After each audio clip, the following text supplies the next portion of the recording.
Dun, dun, dun, dun. Yeah, we know Google Hangout. All right, we on live right here. We are live. Guess what, y'all?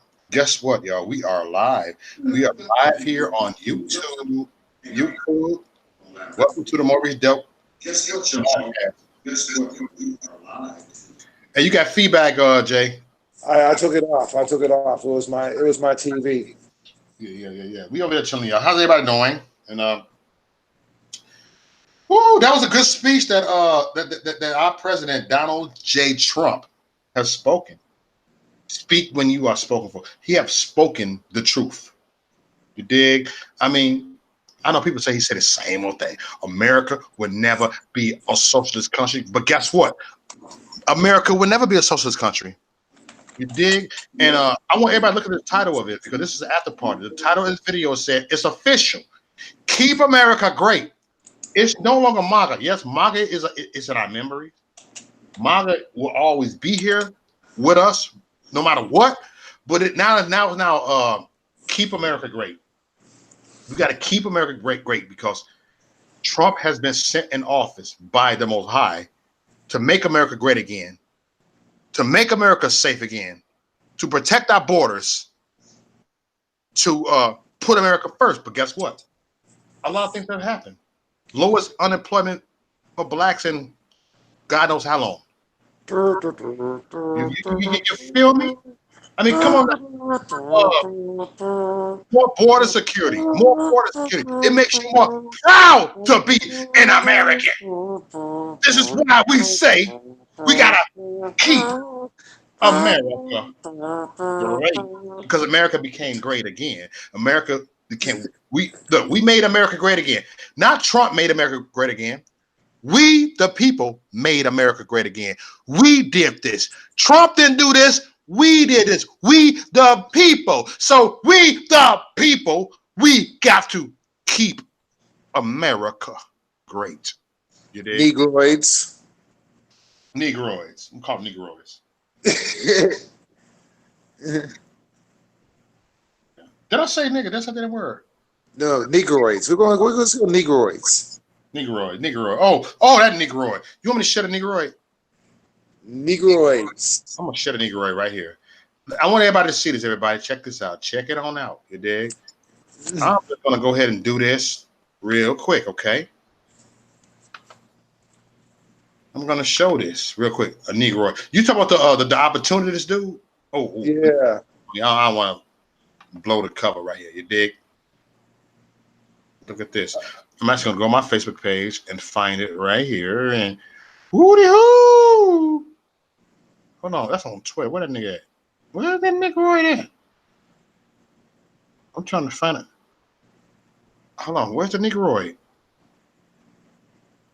You sent to my Facebook page, right? Yeah. I don't see it on my Facebook page. What? Oh, share it on my Facebook page again. You might have texted to me. But all right. No, I didn't text it to you. All right. I don't know why it's not on my timeline. Did you send it my private message? No. All right, because I don't see it on my timeline. Hold on. I'll keep on forgetting. Why am I doing that when my tape doesn't go? So how's everybody doing? Thank you everybody for coming on here. I'm glad everybody came on here right now. What's up, Charm? You said Charm Cracker Music. That is a racist name. I should put you on timeout for that racist name. I'm offended. Welcome, Charm Cracker Music. Dang it. Do you have a YouTube channel? You want to pop up? You do have a little YouTube channel, man. You want to pop up? Say Google Hangouts. Come on to Google Hangouts. You want to pop up? I'm open. We open. What's up, Big Rich? I ain't seen you in a minute, dude. Dang. You popped out of nowhere. What's up, man? I'm glad He might have took a tweet down. Huh? He might have got kicked off of Twitter. You got kicked off? I found it. Hold on. So they kicking me out for my shirt. Yeah. Send it to my, Facebook page. Hello, Big Rich. Ain't you Uncle Rich? Now you Big Rich. There it goes. Oh, you shared it, bro? Yeah. Okay, let me refresh it. Oh yeah, so you shared it. And so, all right, I got it right here. Okay, this is what I'm gonna do. I'm gonna go to my I'm gonna go right here on the screen share right here. So everybody, listen. Look at this. Look at this. Look at the nigga tree. Look at this. Hold on. So why you kicking me out? Why you kicking me out again? Thank you, sir. Right this way. Yeah, because you don't like my shirt. Hold on. Yeah. Hold on. I'm gonna start it all over and come right here. Could everybody see this? Let me know. It's on Twitter right here. We right here, y'all. We on Twitter right here. Check this out, y'all. Here we go. Watch this.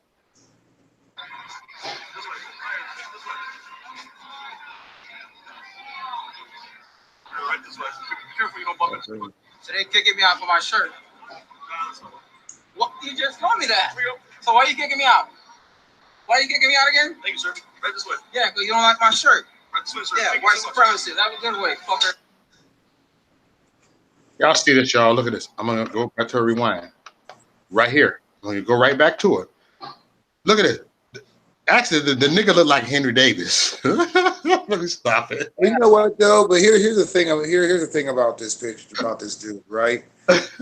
They won't let Q dudes into there because they think of it as a terrorist organization. So basically, he's trying to bring out the white supremacy thing that black people is not allowed in there and all that stuff like that. Yeah. Meanwhile, like if you had a Q shirt, and I saw it for myself. I mean, this dude right here, man, he just.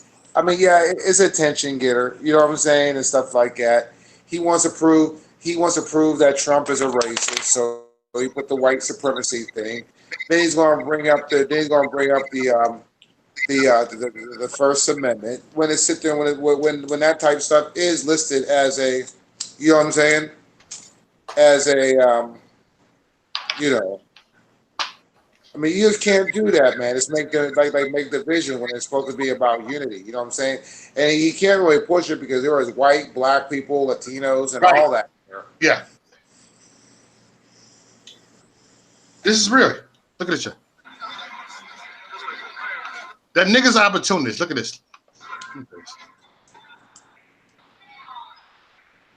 this way. Be careful you don't bump into somebody. So they kicking But shirt. but here's the question, though, man. You know, and this goes out. This goes out to everybody that's non. I mean, I'm not even going to say liberal. I'm not even going to say far left. I ain't going to say nothing. All y'all people who hate Trump. What do y'all candidates have to run? What do y'all candidates have to run on?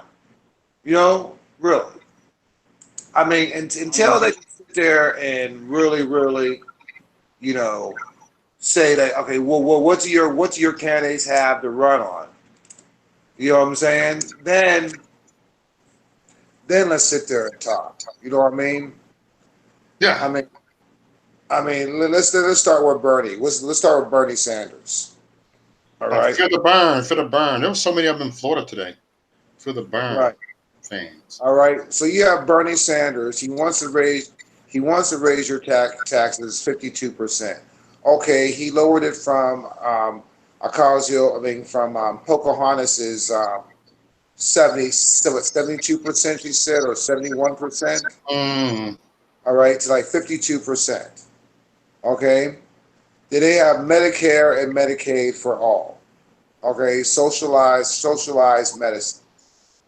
Okay. And it's like, okay, how's that all going to get paid? By them taxes, and then you're going to get the worst. Then you're going to get the worst health care known to man.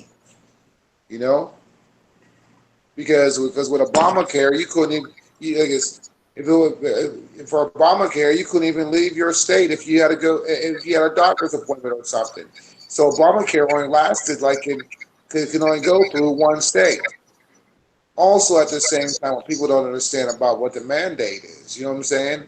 Mandate is that if you do not pay for the Obamacare insurance, then they take it out of your income tax. That was the mandate. Am I right or wrong? Yeah, no, yay, nay. Mo? Woo! Wait. Go ahead, bro. Go ahead. You know what the mandate is? Yeah, that's what I'm saying. Go ahead. Oh, okay.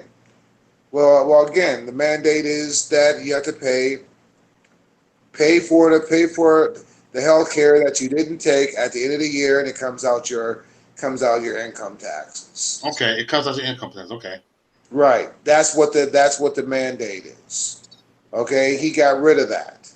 Okay. Also, Yep. with the Obamacare, which they said he was taking it away, no, that you can use your care and go to another state and still have your Okay. same Okay. care. Yeah, all right. You know, I'm kind of listening. Go ahead. Which Obamacare did not let you do that. Nope. Okay. But they were charging with existing conditions, stuff like that. But then there's a whole I haven't like read all really into it because I was like fuck it from the beginning. You know what I'm saying? Because after when I sat there and I tried, I was like $23. Okay. You know what I'm saying? $23 and 6 months, 6 months later, my shit went up to like $125. 6 months later, you know what I mean? And to be honest with you, man, the pay in jobs wasn't that great then. So on average, you're making like $10, $12 an hour, right? So you gotta sit there and work a whole day, almost a whole day's worth of work, Mm. just to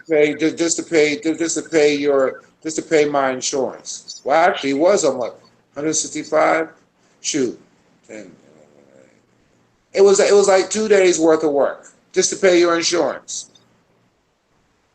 Yep. just to pay for Obamacare. You know what I'm saying? Mm.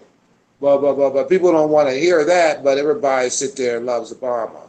You know what I'm saying? Because he's our first black president. You feel me? And I'm not hating on him, man. You know what I'm saying? He's just a man like anybody else. But you know what, man? To be honest, he fucked up. You know what I'm saying? Plain and simple. And this is no hate whatsoever on the man. Only great thing Obama had for him was that, okay, Obama was the first black president. You know what I'm saying? That's one point. Nigga wasn't black. Well, I'm saying appear to be black. Yeah, But Pierre. He's talking about. Yeah. Okay. first man of color, He's the first first black man of president. color ever to be president of the United Yeah. States. How was that? Better? Better. Okay. This is better. First man of color. And you know what? We were all fooled. I was fooled too. I didn't vote in 2012. Amazing Okay. grace. I was once blind and now I see. All right.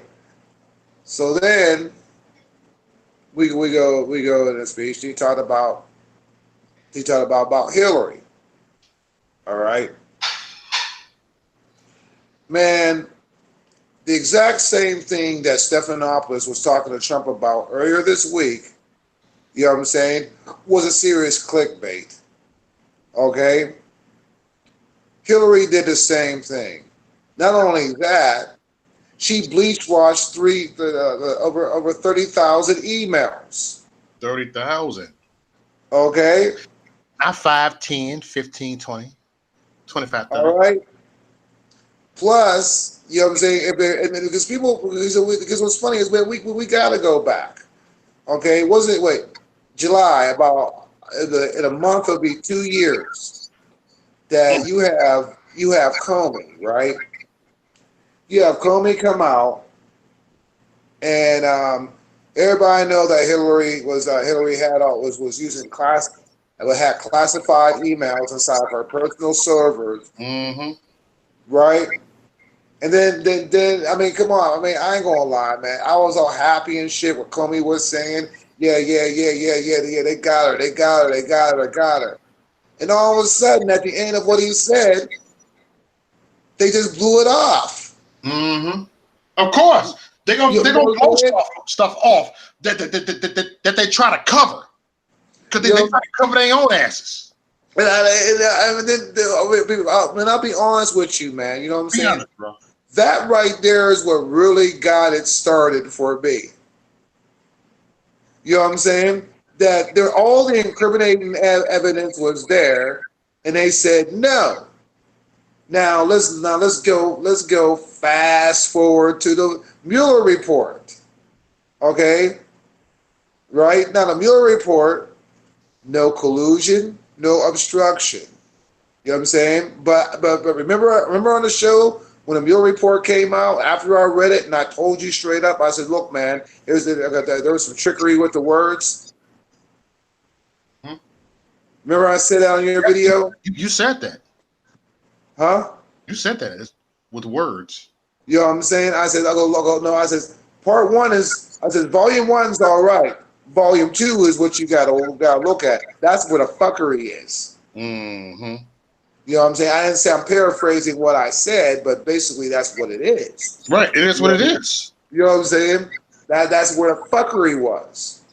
So then now that you have Hillary Clinton and you had the one of the leaders of the FBI, right? Right. 2 years ago, that said all the crime that Hillary did, and then she didn't get shit happen to her. We look at the Mueller report, and there's nothing in there, plus the fuckery that was inside trying to leave it to Congress because of what Congress says oversight. Now, let's talk about congressional oversight, man. You know what I'm saying? Congressional oversight is only with legislation. You know what I'm saying?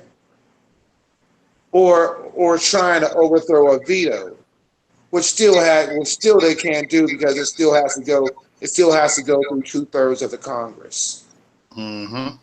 You know what I'm saying? So even if the president did veto, the Senate will not override his veto. You know, because little you know, you keep on because all these liberals are saying, look, man, the House itself is the third one's on the totem pole. You know what I'm saying? The House. The House is below the Senate. But everybody was all, and look, okay? The reason being Pelosi, she knows she did not have the votes to impeach. All right? She may have it in the House, but she will not have the votes in the Senate. You know what I'm saying? Word. People got to understand that. So right now, the House of Representatives is useless. They can't get shit passed. Nothing's going to pass. Yo, and they go on the news and jock your jollies. You know what I'm saying? On what the House is passing this bill, the House is passing this bill. And just because a House passes don't mean it's going to go through the Senate.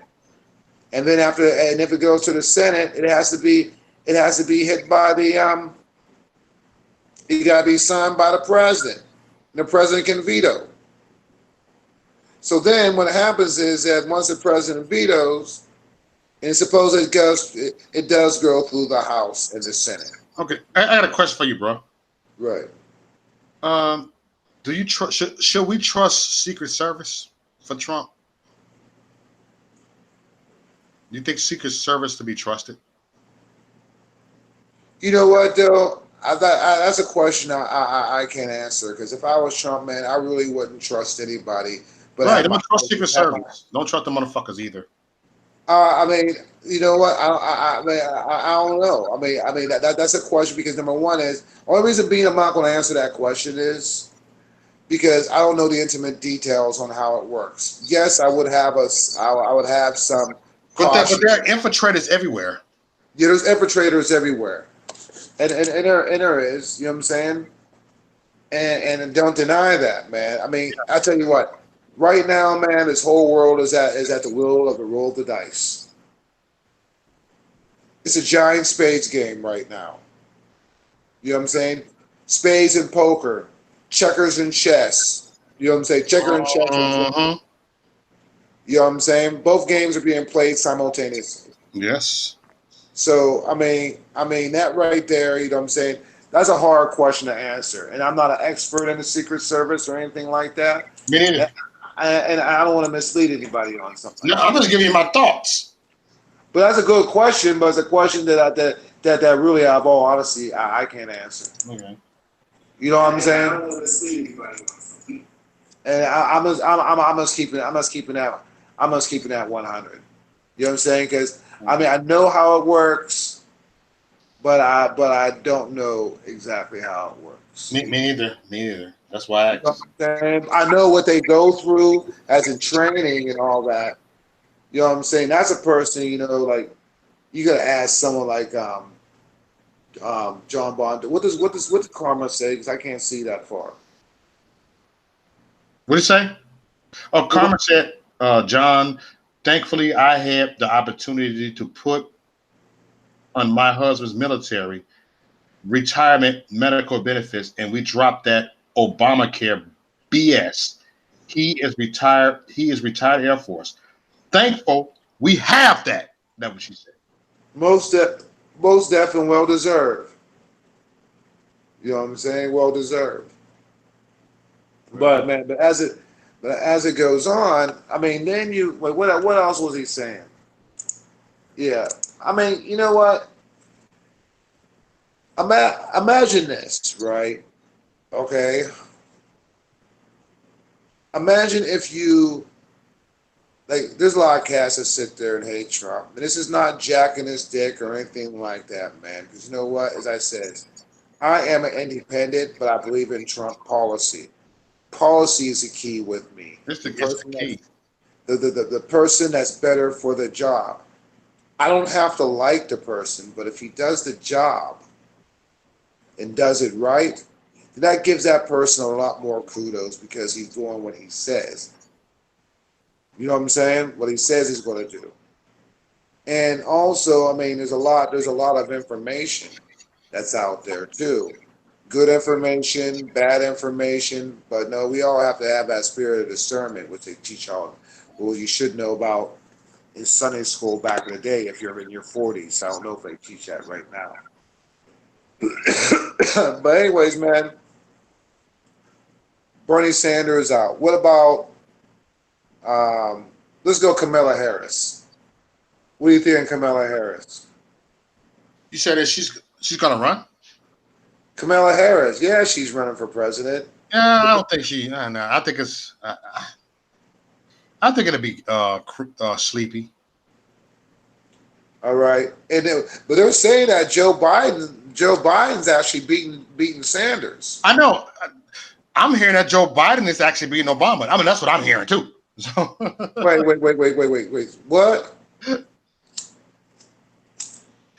Joe Biden. Trump. Yeah. This is how I said that. You said Joe Biden's beating Obama? No, my bad. They said Joe Biden's beating Trump. That's how they talking right now. Yeah, it's a sequel. It's a sequel to blame. Sequel to blame 2016 with all the polls. They already try to put him over Trump right now. The same way they did Hillary Clinton. Oh, she's up in the polls right now. Remember? Try to get us all paranoid not to go and vote. Right. He ain't going to win. Trump is not going to win. There's no way. And then one of my guys told me, he's a Republican. He worked with me. He said this. I see the Trump prophecy. Trump will win by a landslide. For real. It's the prophecy. I'm like, Trump's going to win. I mean, he is. Okay, you know what? I'm going to hit. Okay, you know, I'm gonna hit CNN, and this. I want to check. I want to check out. I want. Yep, I am. Yep, I am using an ad blocker. You got that right. You know what I'm saying? Hey, Sid Truth, you want to come on? Send your email. Re-election, Florida rally. Let's see what Clinton. Moviesduck@gmail.com. Send an email away. New poll shows Biden and other Democrats beating Trump in Florida. Okay, Anyway, you know, there was over 120,000 people in that Blame Stadium. All right. I'll be back. I'll be back in 1 minute, bro. Take over. All right, all right. Looking at man, too bad I can't share, but they have let's see, Joe Brown and Stonewall's in the 50th anniversary now. Serve more than man. They're just saying Trump keeps joking about serving more than 2 terms as president. I mean, this is crazy. This is all this is all Senate. I mean, this is all CNN. Candidates will be placed at first Democratic debates. Biden versus Bernie Sanders. We will see, mofos. We will see. But anyway, let's check and see who else is on here real quick, Nick. Answer some questions. Or something. Y'all guys help me out online as soon as I get to y'all. Hold on. All right. Keep it America great.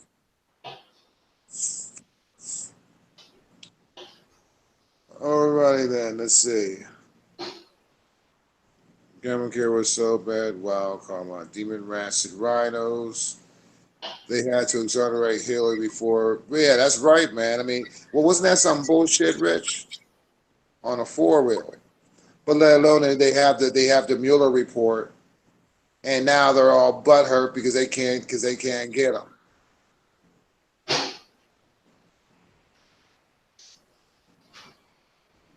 What a chance to be. What a joke. Hooker with this hooker. This will be epic, folks. Obama refused to endorse Biden? Really?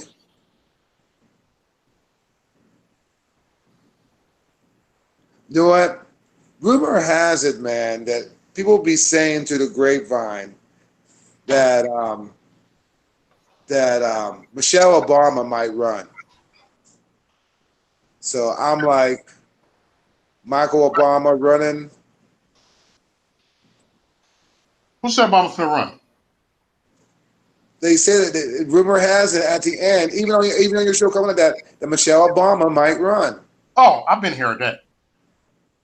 Because if Obama is not endorsing, because think about it, if Obama is not endorsing Biden, okay, then who is he going to? Then he should endorse somebody, or else he's waiting to see who's on there. But I don't know, man. You know what I'm saying? We don't know. You know what I'm saying? I mean, I'm surprised that Obama is not endorsing Joe Biden, though. Mm-hmm. You know what I'm saying? And I think naturally that he would, because that was his vice. Yeah. You know what I'm saying? But no.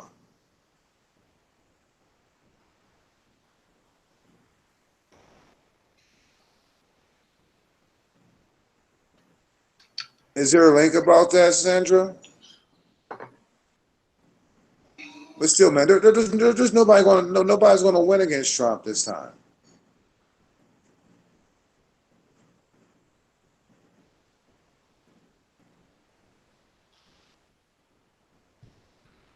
Bernie most dangerous in what? Bernie, how do people realize Bernie the most dangerous in politics? Oh yeah, he is. I'm surprised. One dude. I'm surprised. Bloomberg didn't run like he said he was going to run, or that Schultz dude. Yo, Mo. Yo. Like, I'm surprised that Bloomberg or that Schultz dude didn't run. Nope. You know what I'm saying? And I think that would have been a better Democratic race. You know what I'm saying? Because as they said, they don't have nobody. Hold on a second. Hey, my bad. I was kind of texting somebody. Right. He said that he would back Obama not to. He said he would ask Obama not to look for a link. I don't know, man, but you know what? That Obama. All I know is Obama's ass is going to jail very, very soon, man. You know what I'm saying? If they don't, because I tell you what though, man. This election, man. This election is going to be lit, man. It's gonna be light up. This election is going to be lit. Oh, they got the beautiful poetry of Donald Trump. That's funny. That's funny. That is really funny. I was looking for some troll shit. You know what I'm saying? Yeah. Hey, give me 1 minute, man. My bad. Right. No, yeah, I'm trying to find some troll shit.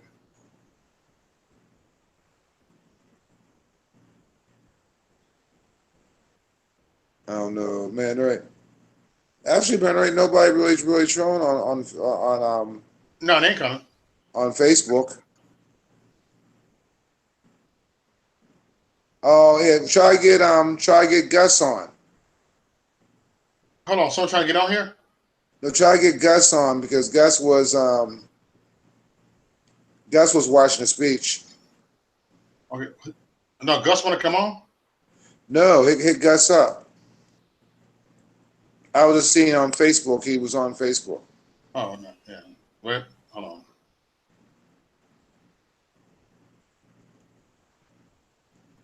All right. Did anybody else notice the first lady say more 6 years? I can only wish. She said 6 more. Yeah, I saw that. 6 more years. Yeah, they try to flip that shit on they're always trying to flip that shit too. But that was that was CNN. CNN already had that shit.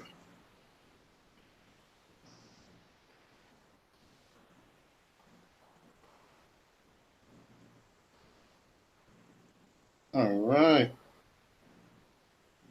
All right, I'm done texting now. Man, it's so rough when you're doing live streaming. You're trying to get people on here, you're trying to do all this. Like, damn it. Oh yeah. All right.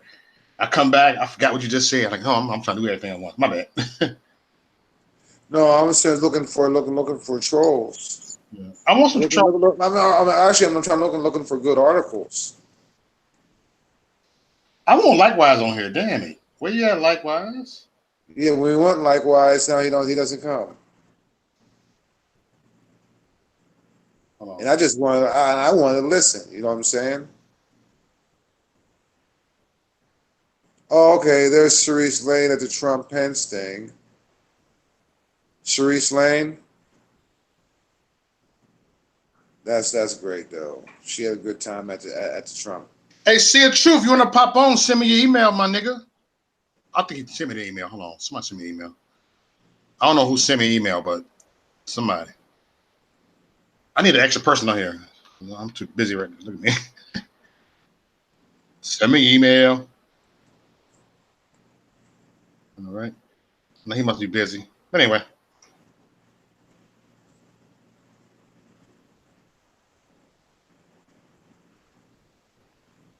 All right, I'm here.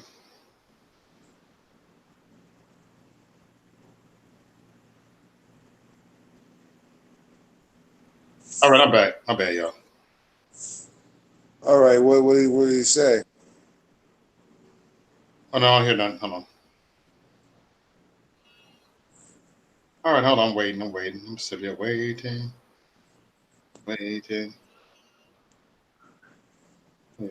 Hey, go ahead, Jay. Let me try something real quick. Okay, I'm sitting looking too.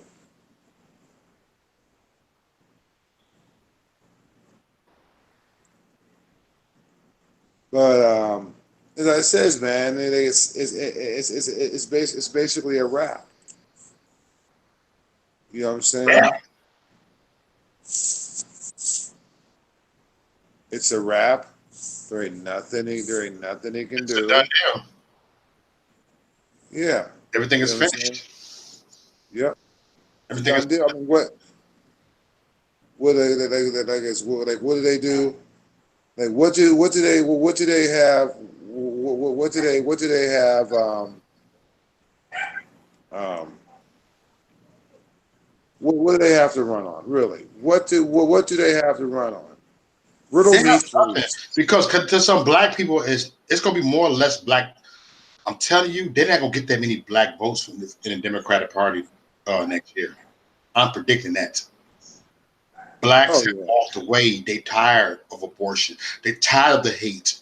Look, most black people has conservative values. A lot of black people are very spiritual, and they can see through the fuckery. I'm gonna say it like that.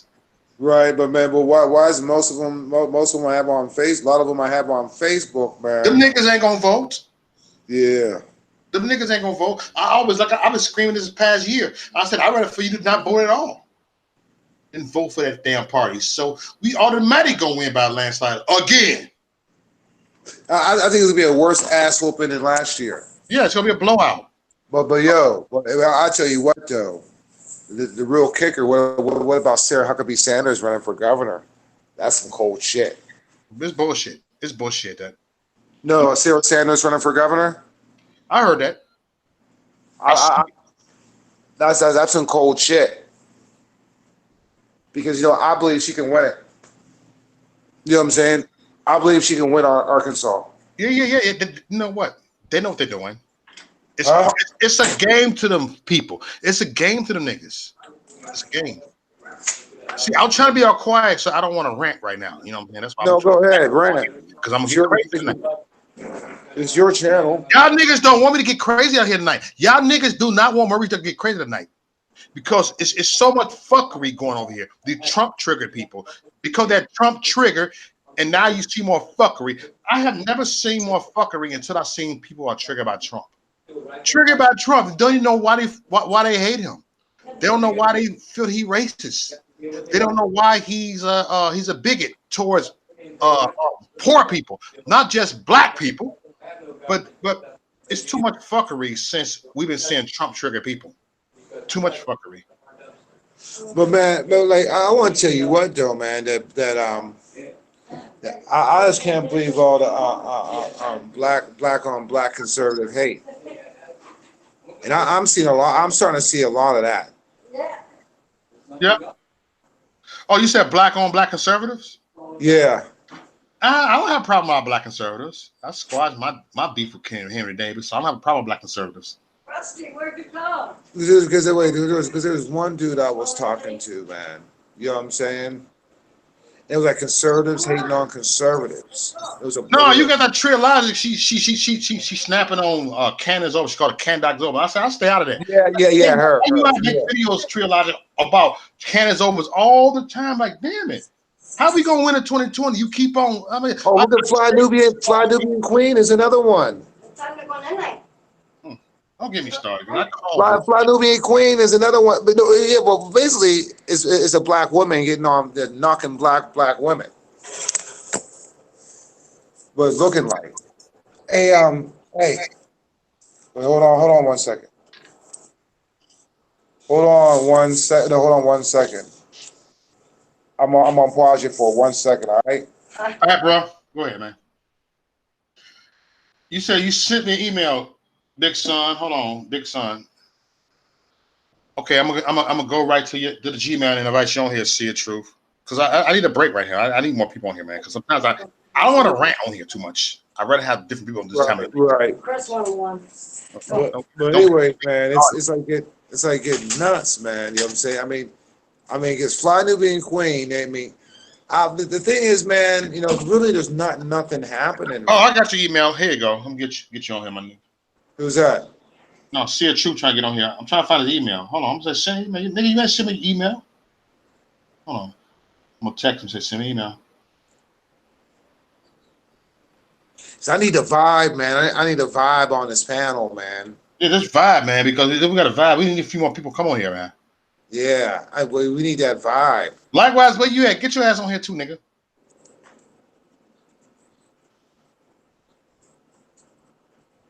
Have some discussion. D Wolf, thank you, my new subscriber on here. I get new subscribers up for the emails. Much love. All right, send me your email, man. I don't got your email.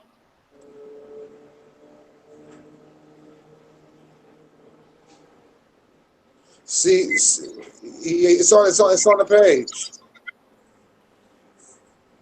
Oh, he put it in the chat. Yeah. Oh, okay. Here you go. That's what's up. Hold on. Look at me. I'm checking my email. There you go. Because I know some people don't want to put their email public because they'll get spam. But my email was public. I don't care.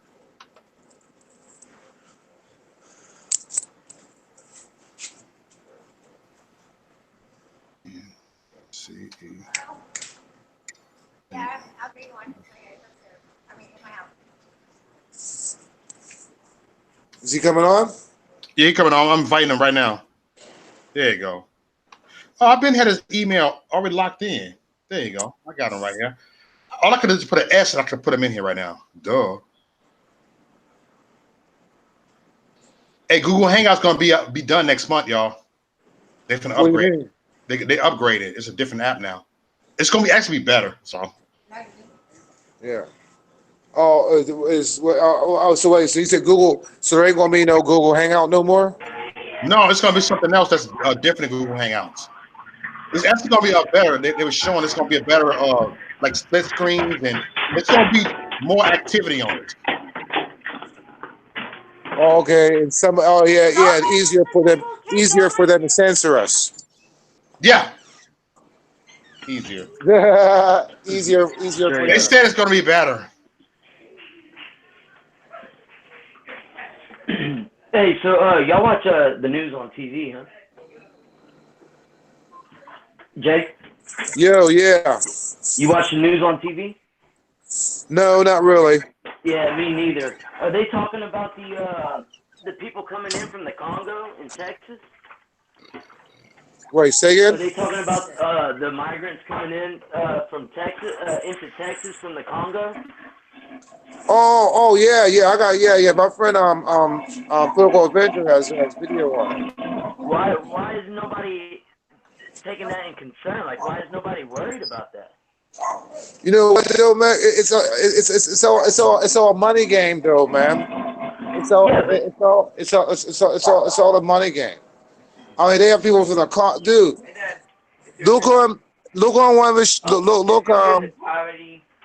Look up Political Avenger. Okay. All right. She went down to Mexico. She went down to Mexico a couple weeks ago, right? Thank you. Right. She went. Don't call me sir. I work for a living. Jay. Jay, I should have known. Oh, watch. But anyways, there's not just they have people from a Congo there, man. Okay, they have people from China, people from the Middle East. You know what I'm saying? And she goes through all the shelters and all that stuff like that. Yeah, I mean, they've already caught several known terrorists at the border sneaking in. I mean, it ain't shit to fly to Mexico and come through, you know? The biggest Trojan horse in history is happening right now. It's insane. Can't hear you that. Can't hear you that. You gotta speak up a little bit. The biggest Trojan horse in history is happening right now. It's truly insane what's going on. And no one, all they see is Orange Man bad. They don't realize the repercussions this country's going to have from what's actually happening right now. Oh, no, especially, man, with all that. Remember what MJ was talking about, all that Sharia law up there in Wisconsin and Minnesota and all that shit? Yeah, I mean, they already have, which I'm fine. You know, whatever your religion is, whatever, freedom of religion. I love this country. I got to respect every aspect of our Constitution. Oh, I do. I do, believe me. I got plenty of Muslim friends. You know what I'm saying? I got plenty of Muslim, but there are them crazy ones that are really too deep in the Sharia law. sure. And there's over 900 Muslim NYPD. You know, which that's fine, whatever, if they're going to uphold the Constitution and the American laws.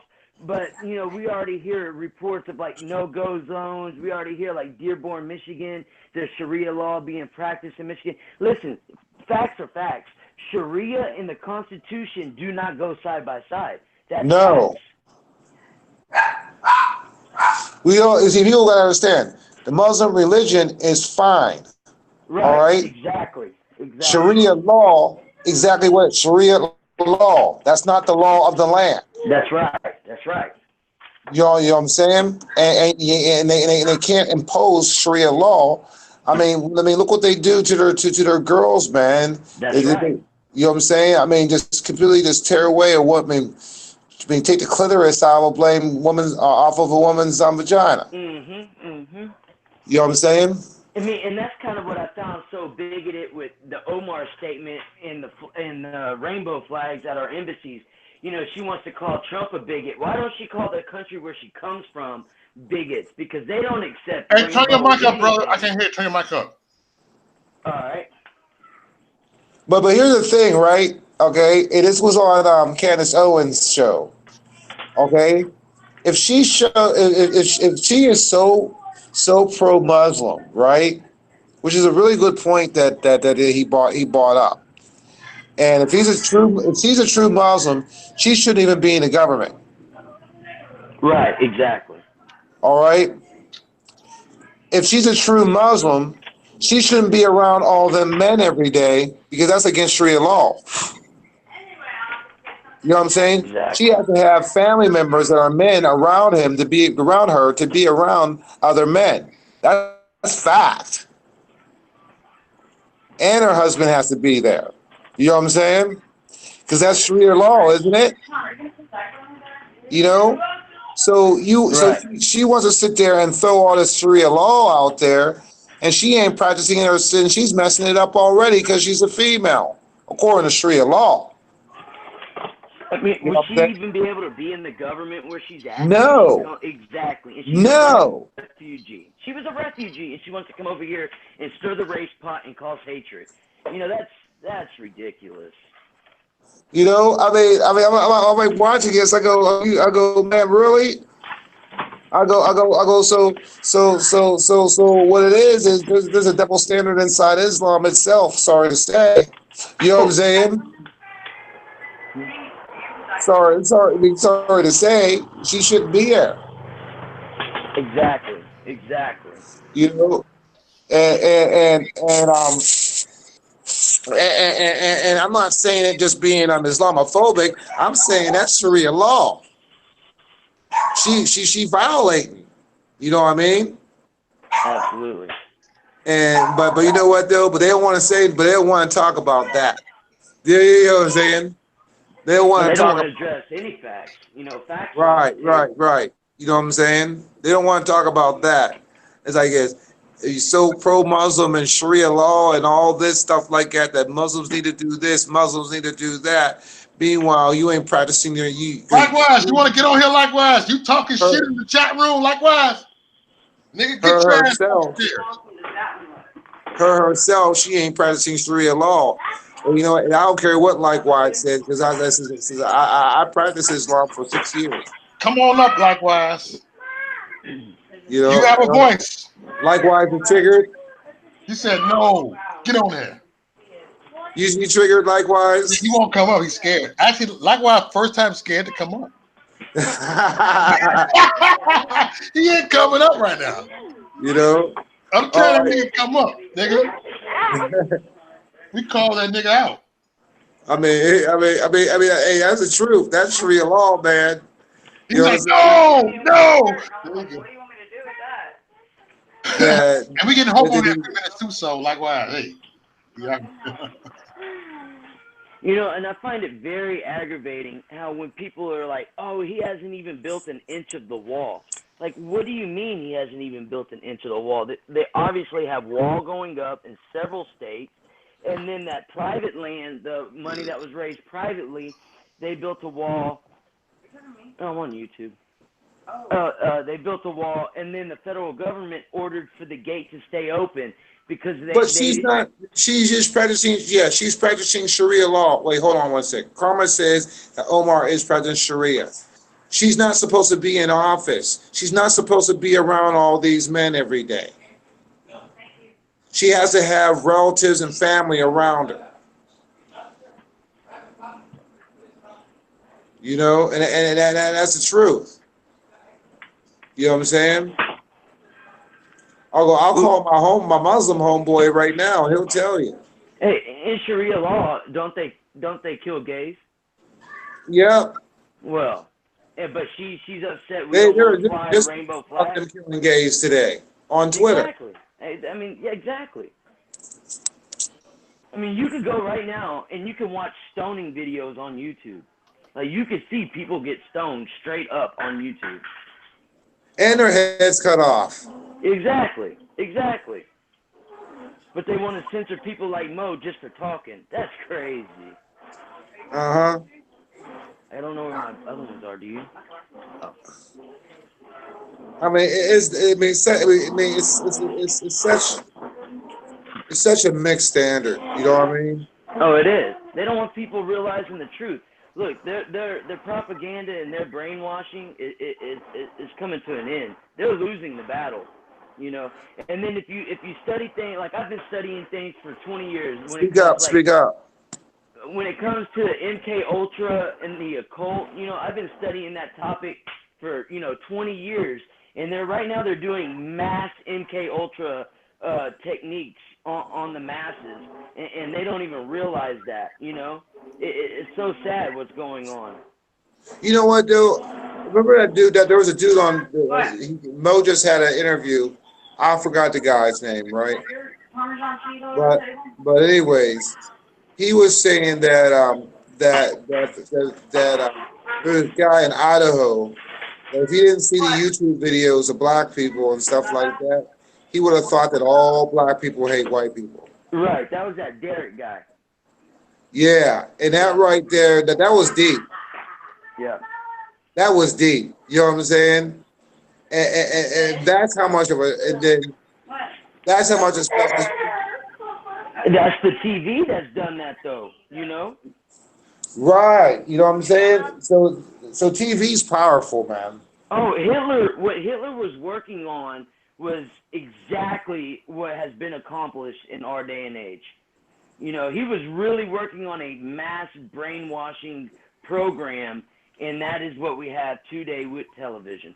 In 2014, Obama lifted the law that used to ban propaganda on American soil to Americans. Obama lifted that law. Oh yeah, that was already. I saw that law. 3303 or something like that. Executive order. Right.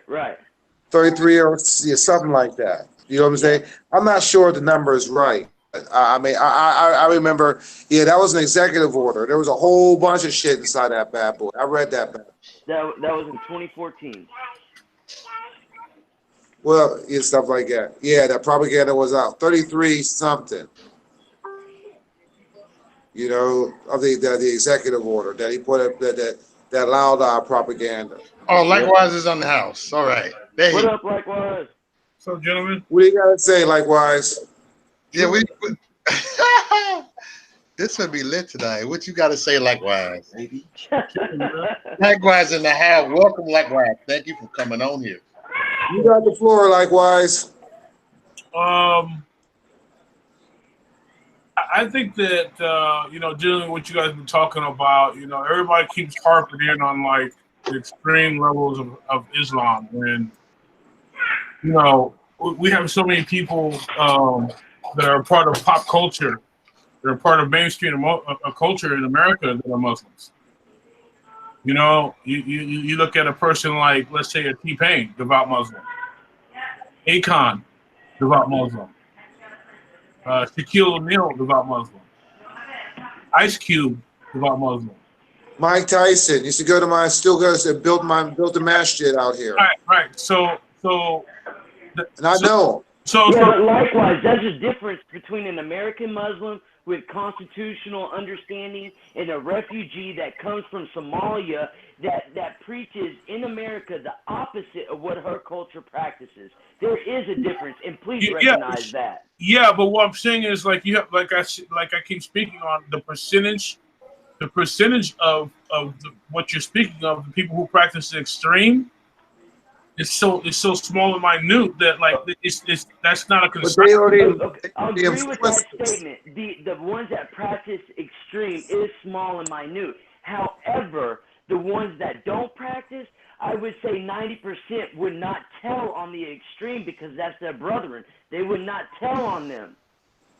Yeah, but that goes both ways, though. I mean, you look at I mean, Oh, no, it's tighter than that, man. I can attest. I can attest that. but see, the thing is, like, you go to Utah and you look at the Mormons and how they practice polygamy. Oh, because they're running people over and they're knifing people. I mean, polygamy, come on. That's not killing anyone. That's people practicing on their free will what they want to practice. That's harming nobody. Yeah, but the thing is, it's the same thing. It's still the extreme culture that. But do they hurt people? But And that's not infringing on rights. Sharia infringes rights. Sure it is. Sure it is when you take a 12-year-old bride, a 12-year-old as a bride. Oh well, let's not go there, please. Yeah, but we are, because that's what we're speaking on. We're speaking on the fact that Utah, because you guys do understand how Utah works, right? That they don't pay taxes to the state; they pay taxes to the church, and then the church decides what they want to do. So that shit is like how they do in Saudi Arabia, where all the money goes to the royal family, and the royal family distributes it. That's why they have so much power and influence there. You know, One state out of 50. I'm glad that you know. Yeah, but the thing is, though, it's the same thing. How we're speaking on Dearborn, Michigan. It's the same concept of people who have an ideology, and they decide that we're going to practice it. We're going to practice here, and if But we don't, it's against the Constitution. That's the problem. yeah, I mean, nobody wants or likes Sharia law, but to think that that's ever going to be an issue in our lifetime, our kids' lifetime, or our grandkids' lifetime, I mean, no, it never will. I don't believe that's an honest statement. I think that's a biased statement. I don't think that's an honest statement. That's why they're trying to take Sharia law and call it Sharia and take the law out of it just to make it slide in. Yeah, but you're always going to have that. You're going to have people somewhere that's going to fucking want to speak on segregation, all that other bullshit again too. If they want to do Sharia, then they can do it inside the confines of their own home, but not imposing onto the public. Unless the general public in that area agrees upon it, which is the same thing. But still you don't oppose it onto the public, because the public has the law of the land. That's it. You know what I'm saying? And I'm not going to let Sharia law become a norm here, because this doesn't go together. Yeah, but what I'm saying is, like, how do you assume that it would ever become a norm? Because that's what Hold on, Smurf. Unless the general population here is actually converted to Islam in the first place. Is that really what you're concerned about? Is that the majority of people in the United States would actually get converted to Islam? Because that's what it sounded like to me.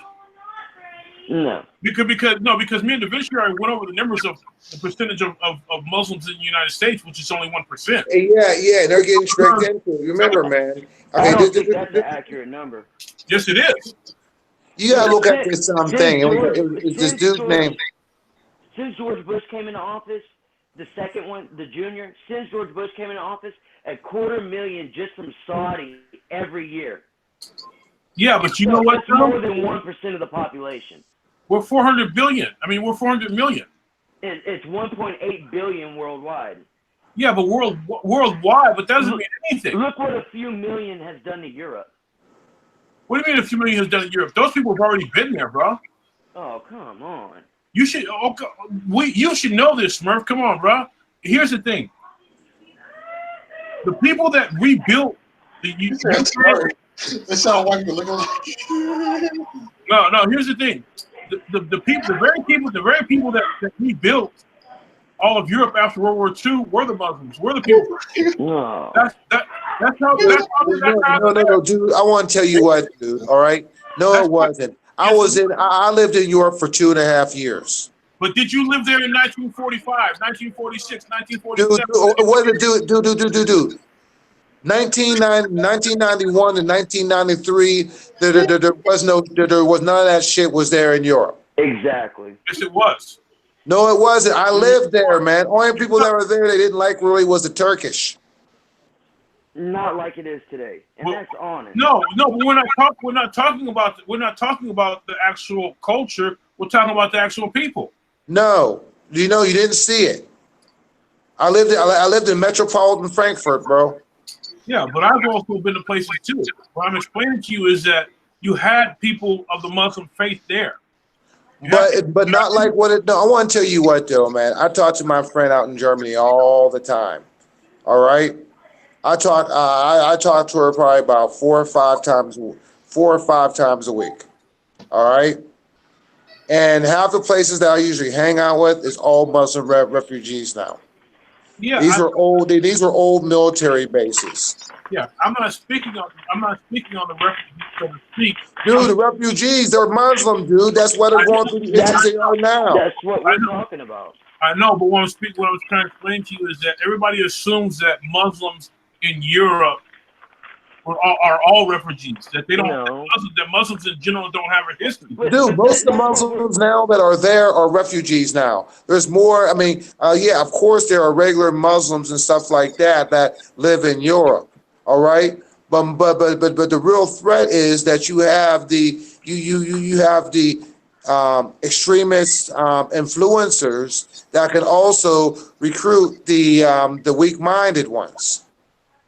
And it's about a clash of cultures. You got millions of people coming and not used to the culture, and they're wanting to have it their way, like Burger King, and that's what's causing all these problems. Oh yeah, trust me, I agree with it. I agree with that definitely wholeheartedly. Like I said, I just look at it a little differently when people just assume. See, well, you don't want Sharia law here, bro. No, I'm not. I know who said anything about Sharia law, bro. I'm just. That's what we were talking about. I know what I'm saying. It's like we're in the know and we understand.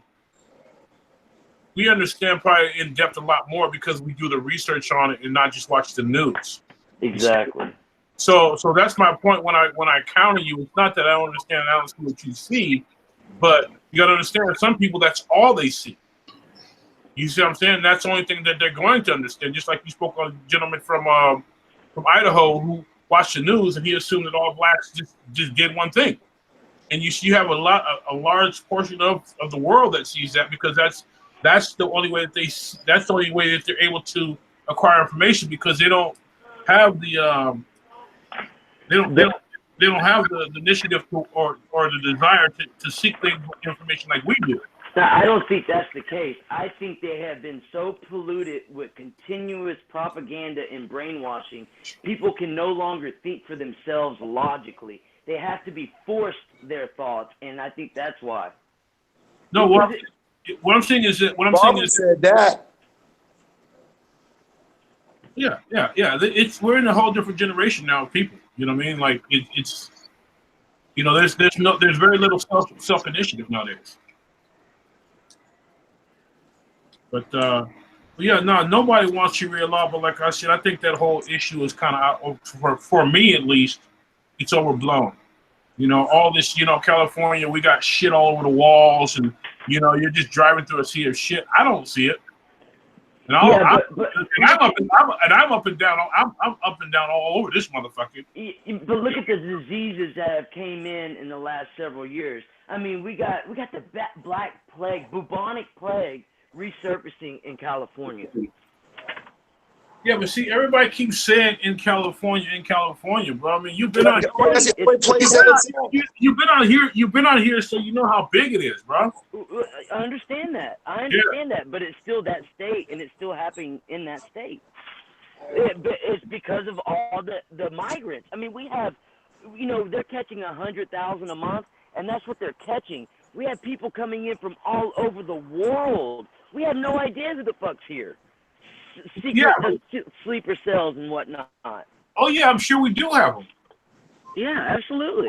I'm sure we do, and that's why I always tell people that in general, not only does no one really in the world really want to go to war, I think it's probably almost impossible to have a war because we're so intertwined. It's like, like let's just say if we go to war with Iran. I mean, why would it be wrong? Why would it be wrong to go around and shoot people from Iran when we don't know whether they're terrorists or not? I don't know. That's extreme. I No, don't it's really no, see it's any- not. I don't- No, it's I don't not. see No, it's anybody not. doing No, it's that. not. No, it's not, bro. Because as soon as one of these terror cells blows something up big, the motherfuckers ain't gonna have no problem with it. Hey, you got a point. You really got a point. You know what I mean? So, and that's what I'm saying. Plus, like China, we never have to go to worry about going to war with China. We can't afford it from, they can't afford it. Look, China, they just had the most beautiful thing ever I thought would come out of China was the 2 million man protest. They are actually standing up and protesting in China. And No, that's Hong Kong. That's Hong Kong. Is that not China? Kind of, sorta. It was a British colony forever. And the thing is, it's like China's trying to suck them back into the mainland to where they control all their politics, and they want to replace all the politicians with Chinese, and so they're trying to fight it because Hong Kong is actually physically separate from mainland China. But So- China And it's rules right it, in the middle of it. What's that? And it's right in the middle of Hong Kong is right in the middle of China. No, Hong Kong is separate from China. No, it's right in the middle of it. Well, yeah. If you want to look at it like that, it's like, If China was water, Hong Kong would be the island. correct.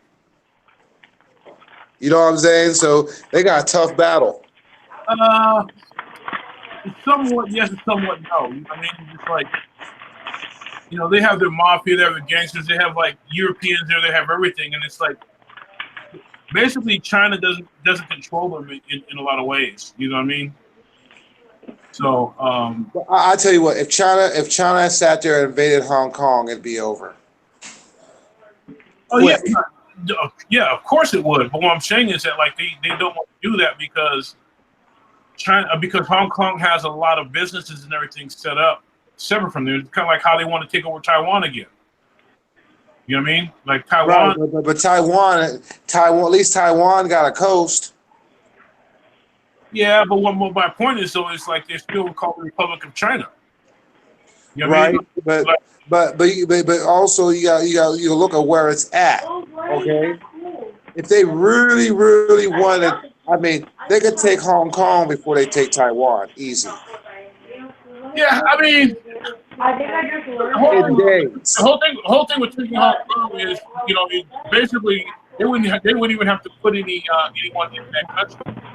They could just restrict flights because they own the air and they own the water. So they Cut all the supplies, cut all their supplies, and sanction the shit out of Hong Kong. There's nothing Hong Kong can do. Well, that's what Saudi Arabia did to one country over there. Yemen. No, not Yemen. The other country, the other rich country over there. Kuwait. No. I'm trying to think of the name of it. But it'd be easy to take. It'd be easy to take Hong Kong. Very. Hold on, I'm gonna try to get Ted Cruz on here right now. I'm gonna get Ted Cruz back on here. The rough racing chick. Oh, let's find Ted. Likewise, we really want Hong Kong. They'll take Hong Kong in days. Qatar. Sanction the shit out of them. There ain't nothing Hong Kong can do about it. Qatar is the company I'm talking about. It's either Qatar or Iran, but I think it's Qatar. They're situated the same way. Man, there's a lot of cats from Qatar out here, man, in Vegas. People from Qatar got money, man. Not all of them. Only the royal families. Oh no, because my one friend's wife works in Qatar, and he goes to Qatar all the time. Yeah, but I'm gonna tell you, Qatar as well as Saudi Arabia, they have a lot of beggars, a lot of poor people as well, because the money only goes to the royal family. If you're not the royal family, you're starving, bro. Well, all of them are tribal too.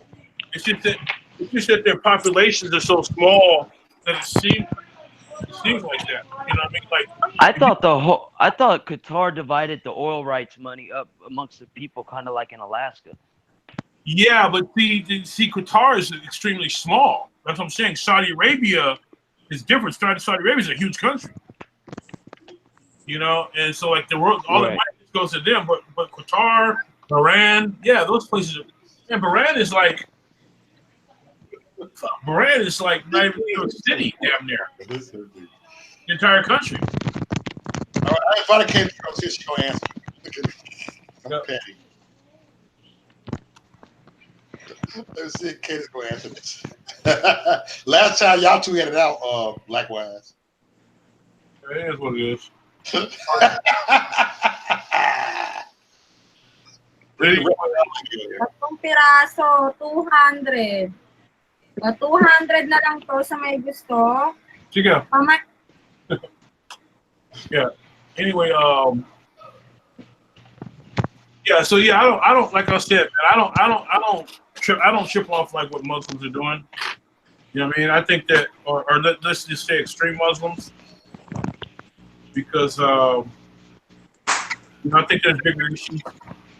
You know, everybody wants to talk about the black vote, this, that. They better be worried about what the Hispanics are going to do, because they're the ones who are going to decide what's going to happen in this country. And I bet They're you overall conservative, yeah, in their lifestyle, but they still vote Democrat. but not the legit ones. Sure, they do. I don't know. I'll tell you what. I know a lot of conservatives, Spanish people out here. It's usually the ones that are straight from, or that are straight from Mexico. That the ones are. Yeah, but the thing is, though, they're still not going to vote for Trump. Is what I'm explaining to you. Well, the ones that came Yeah, here well, legit. he are had record pissed that amount. people Last are time just he had walking record over amount of them. the Spanish vote. Last time, imagine what his amount of the Spanish vote is going to be this time. It depends on what the issue is, but the time and how it's presented, bro, and how people are feeling at that time. You know what I mean? Dude, the Spanish people out here. I want to tell you what, though, right? I went to the bank this week. All right, there was a Spanish guy that worked at the Trump Hotel. You know what he told me? He loves it. You know that? He said that he loves it. Okay? Everybody's cool, no bullshit or anything like that. And he's a Trump supporter and works for Trump Tower. He said he wouldn't leave that job for the world.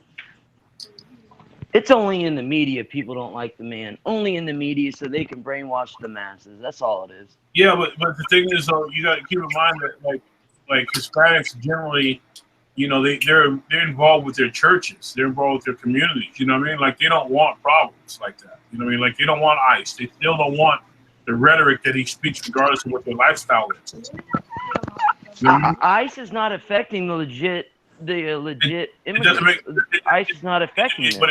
it's still in their neighborhoods, bro. It's still in their neighborhoods. And that's why they'll vote for Trump again to keep those people out, because it's the ones coming illegally that's giving them the bad name, and they don't like that shit, and they don't want them here. I don't know. I see it differently, because I'm gonna tell you, it's like they just kind of stick to themselves and do it, and it's like if 9 times out of 10 out here in California, if you see a "fuck Trump" sticker, it's with an Hispanic person. Oh, you see everything differently though. Likewise.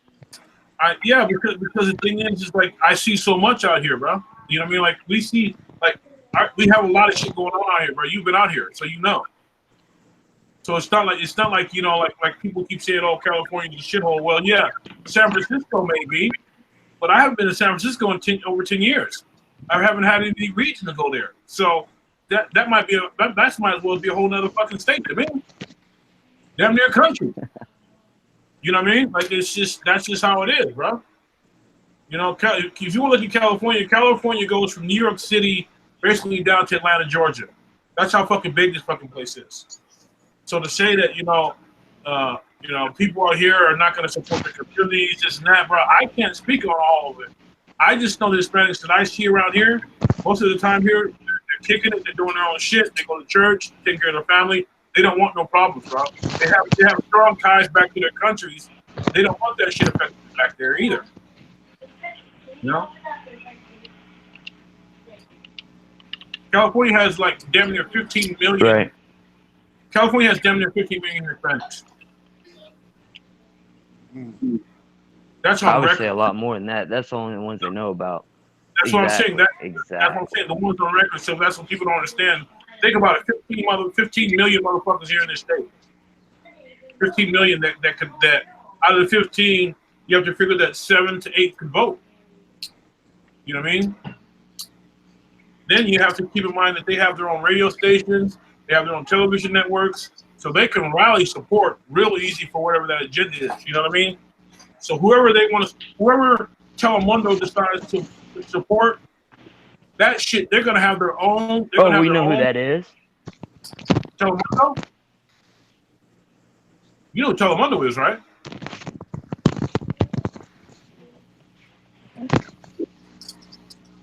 I'm sure you know who Telemundo is, right?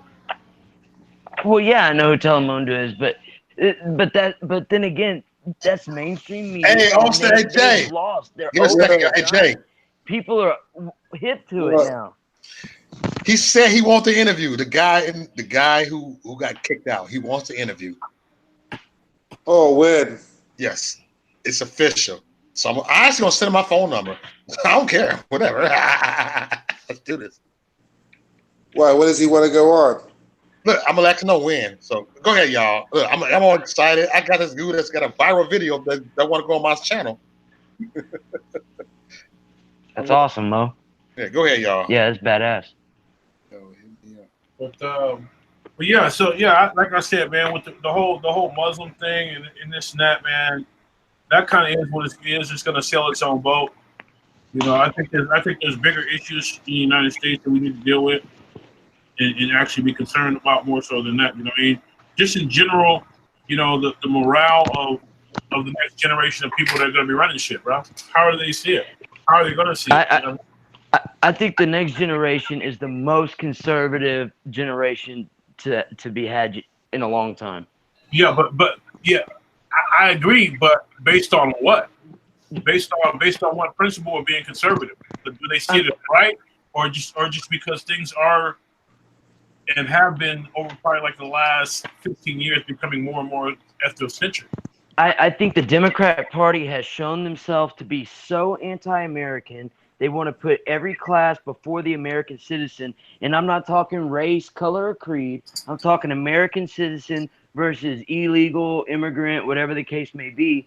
And I think that growing up, seeing the Obama years and how all those policies are failed policies, and then we got groups of people talking about socialism. I mean, socialism will lead to communism, and it doesn't take a genius to see all the millions of people that have died in the name of communism. Yeah, I keep telling you, man. I think all that shit's a reach. How? I think it's all a reach because it's you can't just take everything away from everybody. It doesn't happen that way. We have someone openly running in America saying socialism is the way, and then you have other people that are elected by the people talking about socialism. How is that a reach? That's a real possibility. Yeah, but what a person believes and what they think and what they want to happen doesn't mean that it's always going to come to fruition, bro. Come on, keep it real. You know what I mean?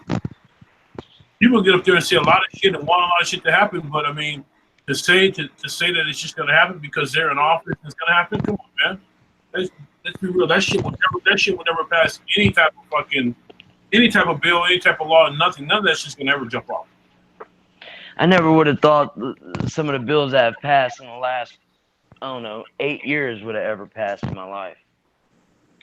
Yeah, I mean, you look at the shit out here.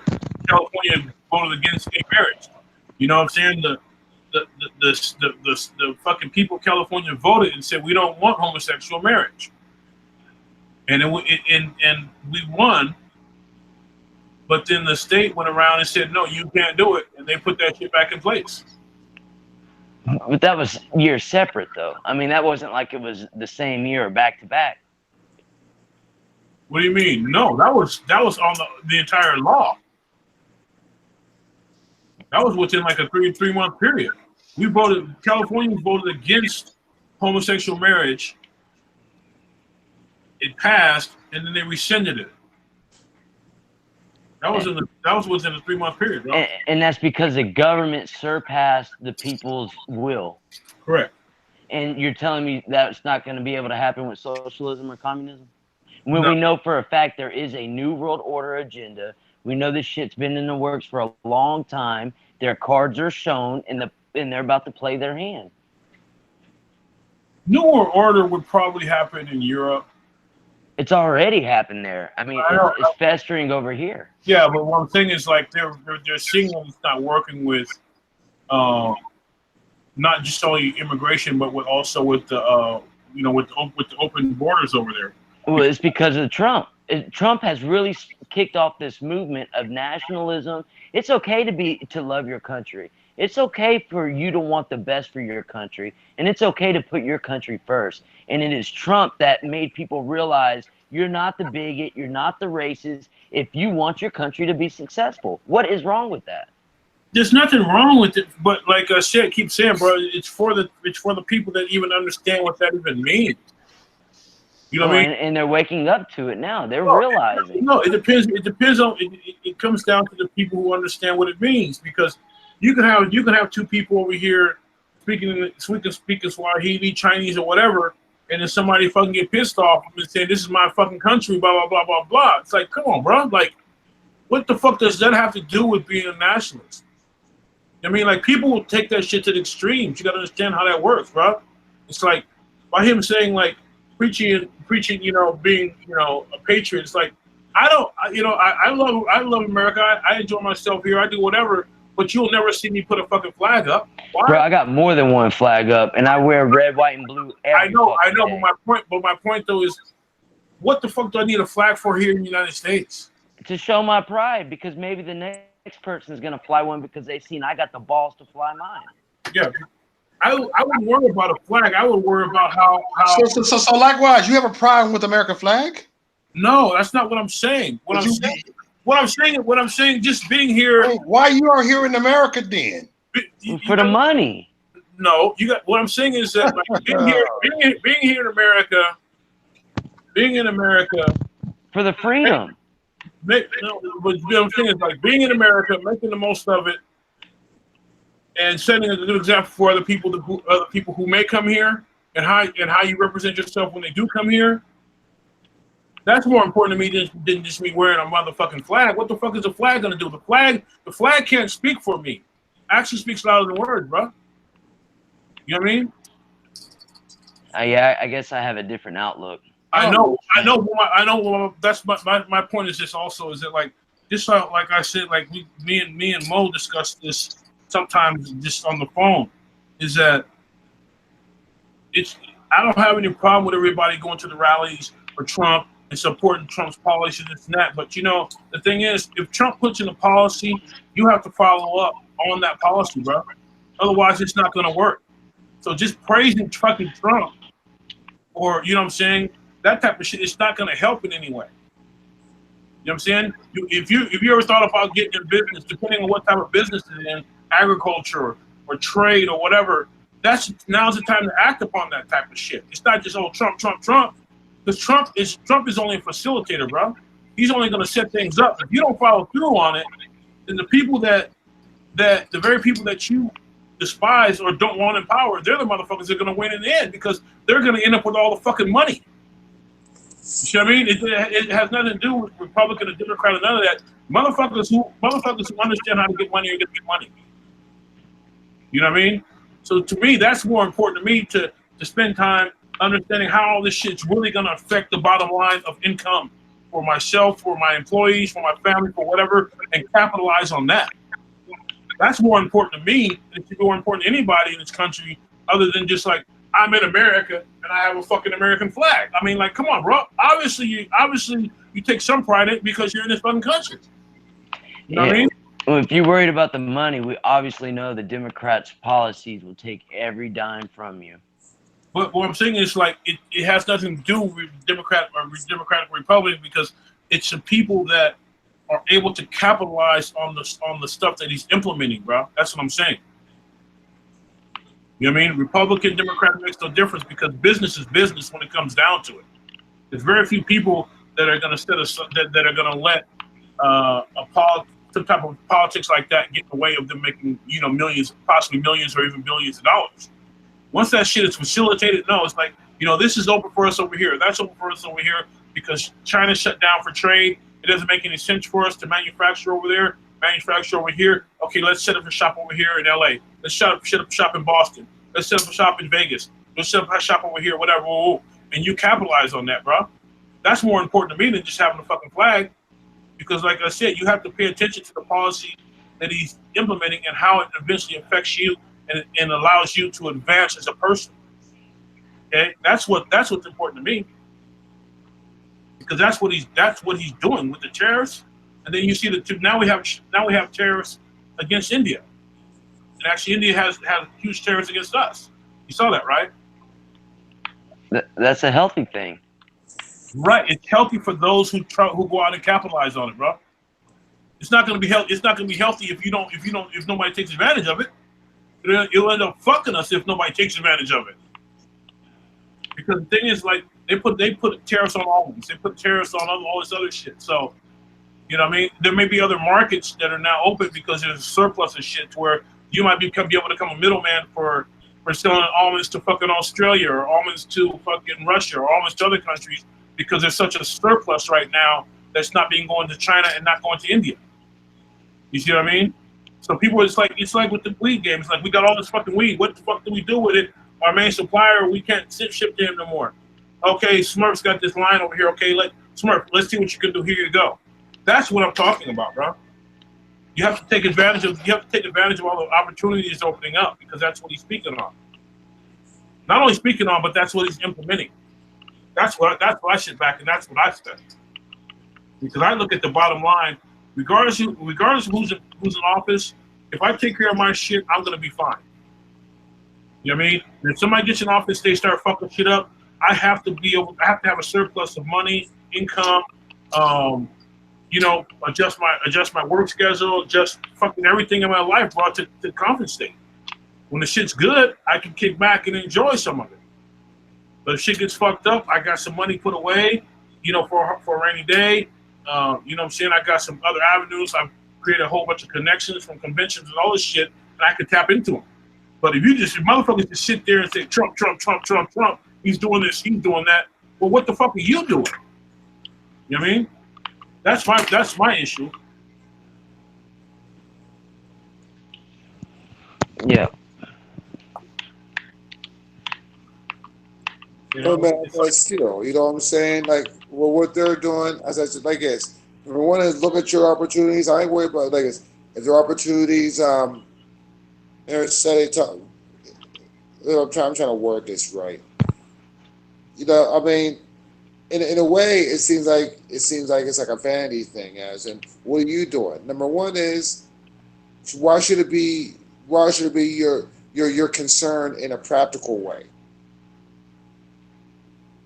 My concern as far as what are you doing? Is it really any of your business? Maybe they're doing something, but it doesn't necessarily have to be your business to their perspective. No, I'm not speaking on anybody in general.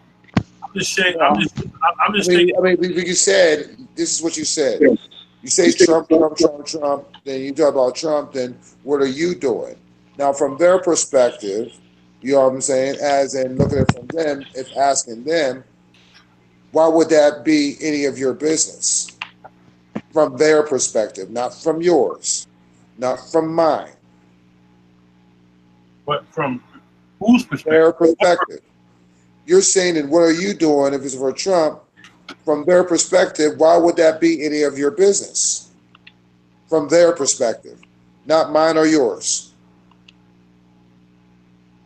Well, my issue is that everybody's praising Trump, okay? Well, what's your issue to their issue from their perspective? What makes it your business? I never said I had a problem with it. I just stated in general that like the issue between like as far as people taking pride and putting so much effort into following Trump and putting flags up and attending the rallies. But that's their perspective. I know, but I know what I'm saying is, Da Vinci, sorry to cut you off. I never spoke against it. I'm just saying from my perspective, what was important to me, as far as what he's implementing. But you said, what are you doing? That's a rhetorical question because from their perspective, what is that your business? Well, because the thing is, Trump's doing work, right? To set it up, to bring jobs, to bring income, to swing things back into the favor of Americans. Now, okay.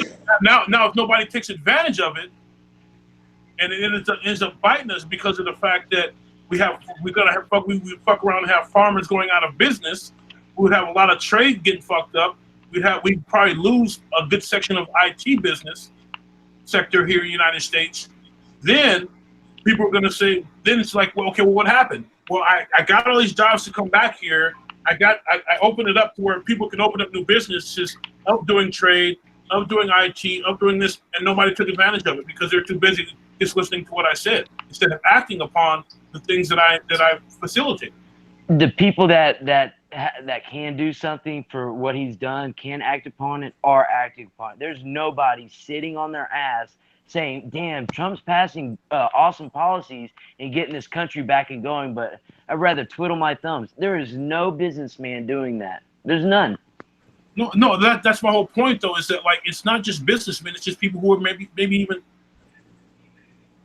consider getting into any type of business. You know what I'm saying? Whether it's home-based or whatever, it doesn't make any difference. You have to understand that China right now is stressing the fuck out, bro. They're really fucking stressing.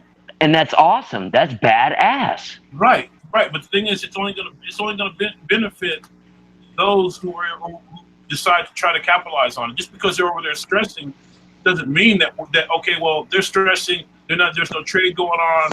So all of a sudden, there's a whole bunch of money here. The money's not here yet because shit is not getting shipped here yet. You best believe the ones that can capitalize on it are already doing so.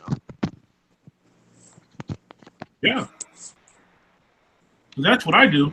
You know what I mean? I spend a lot of time on Alibaba, networking with companies over there. You know, for manufacturing, for embroidery, for CD manufacturing, for everything. And I set it up to where it's like, hey, look here, man. You know what? We might be able to just set up a warehouse over here.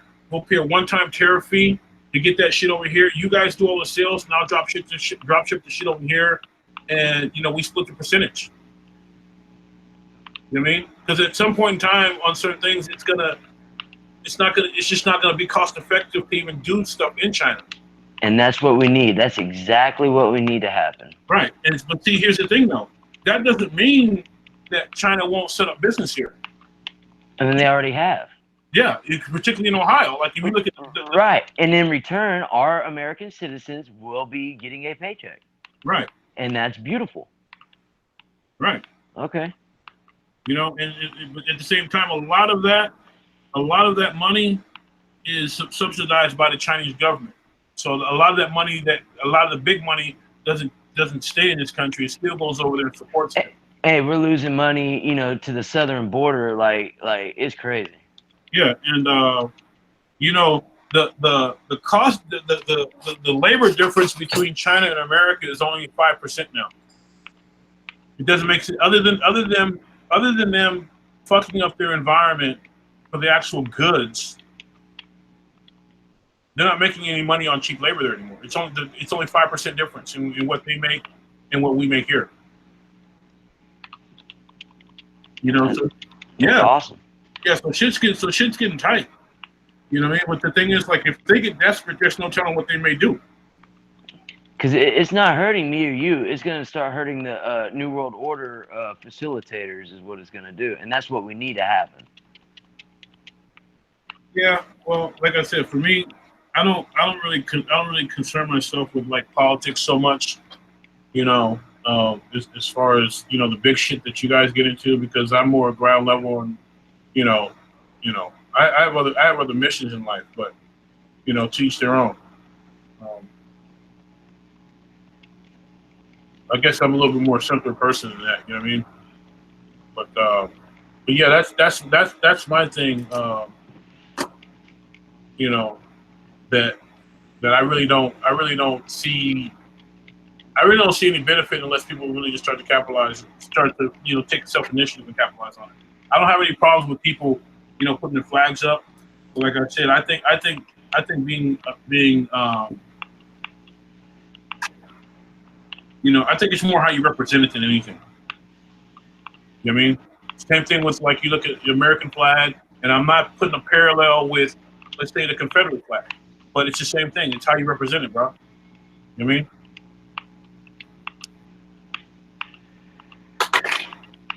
I guess that's one way to look at it. I mean, it is. You know what I mean? I mean, let's be real, bro. If you're an asshole, you're an asshole. I don't give a fuck. You can't sugarcoat that shit. You know what I mean? So, and it doesn't make any difference what you believe, how you believe it, whatever. It's like if you're an asshole, if you're a dickhead, you know what I mean? It's like if you're a shit starter, then that's who you are.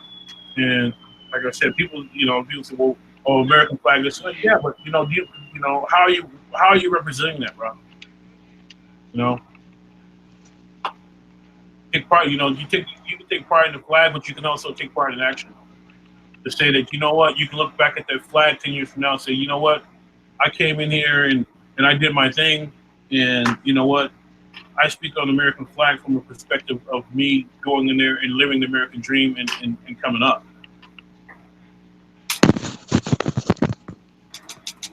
Hey, what it do, y'all? What it do, y'all, man? I mean, I'm just all over the place, man. Yeah. You behaving yourself likewise? No, we're good, man. You're good. I know you're cool. Yeah, I was never see your ass, bit, man. Yeah, no, but yeah, other than that, man, I don't know. Like I said, we'll see how it's all going to work out. I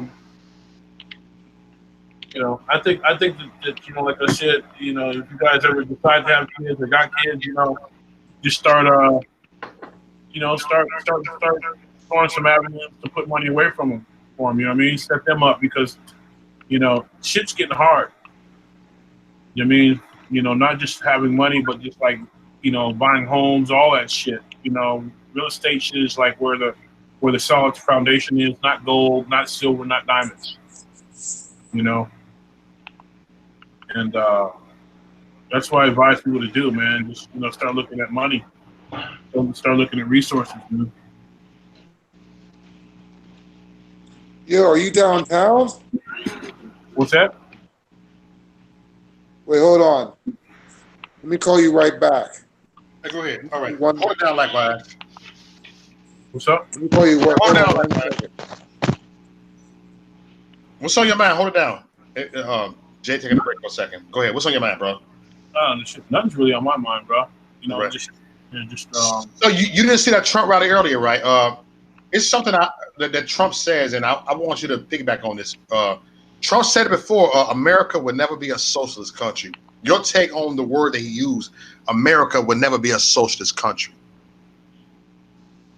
Oh, well, it won't. It will never be like with Russia or any other country. So we agree on something then. But see, that's what I'm saying. It's like, America is an interesting place. It's because America is what you want it to be. You can make it whatever you want it to be, and it will probably never be everything that you want it to be.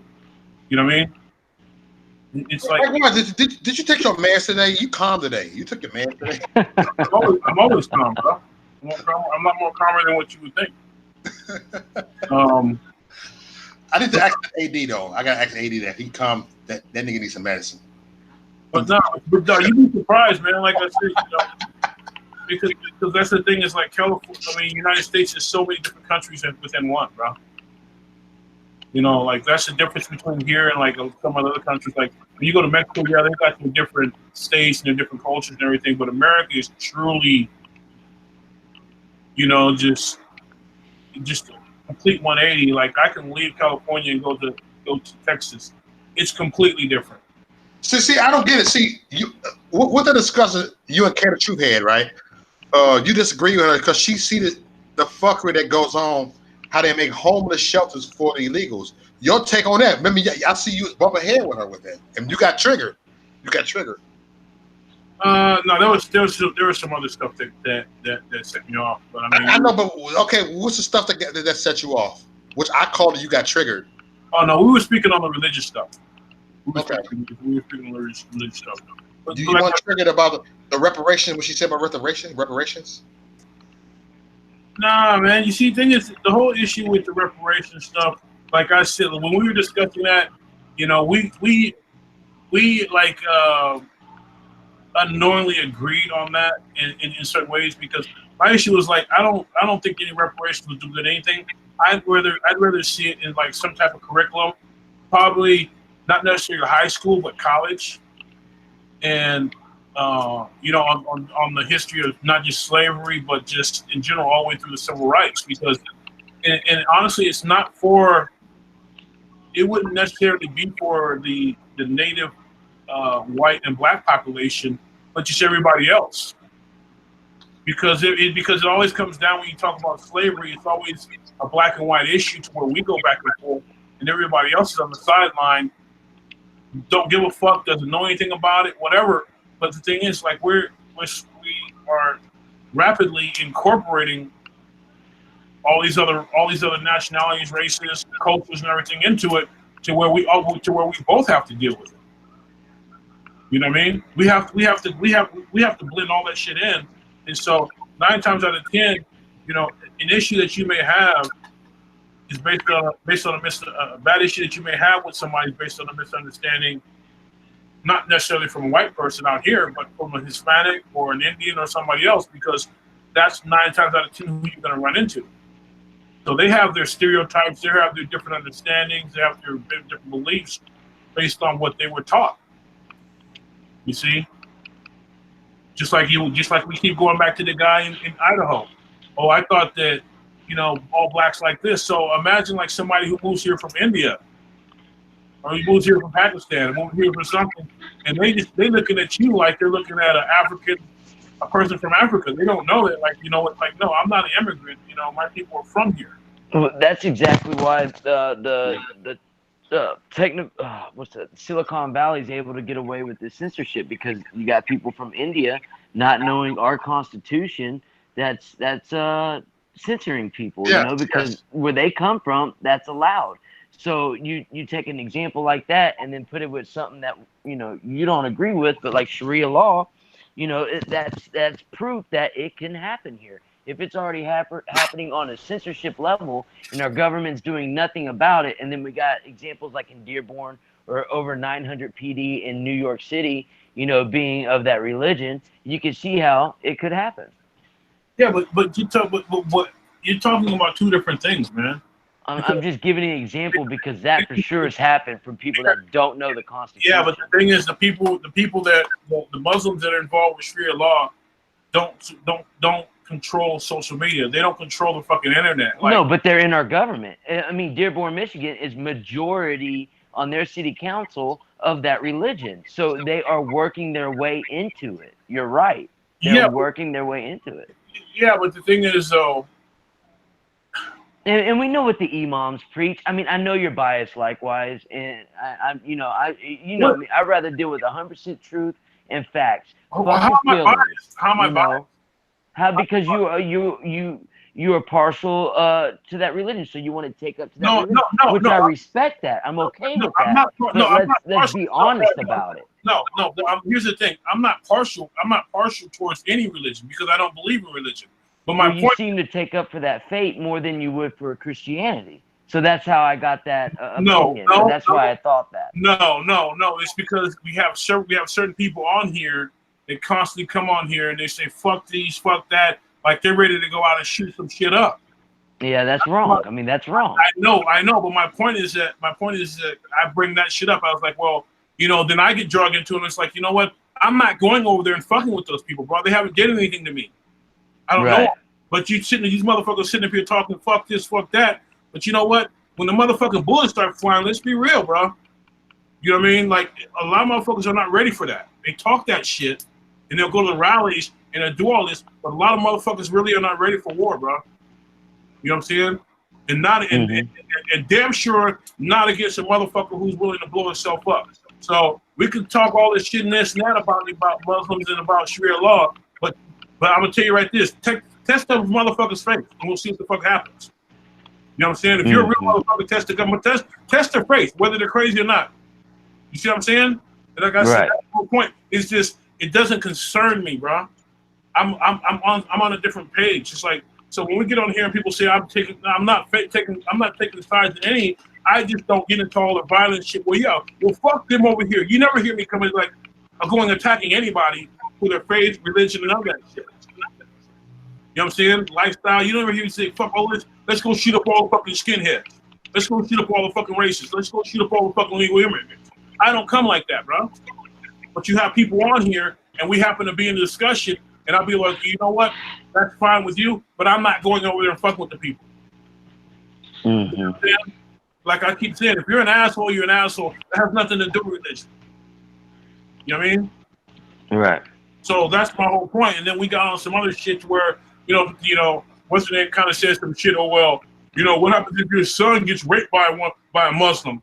It's like, are you bringing fucking religion into pedophilia? Because we both know what goes on in the Catholic Church. Hey, I agree with that shit, huh? You see what I'm saying? Mm-hmm. So, and that's my whole point. So, like, I'd rather just leave all that shit alone because it's not how I get down on things. Like with my son, I have a policy with my family. I don't trust anyone. Mm-hmm. I mean, so that whole thing right there is completely out of scope for what I do. I don't speak down on your religion. If you keep poking at me and trying to draw me into it and like do it, then yeah, I am gonna defend myself.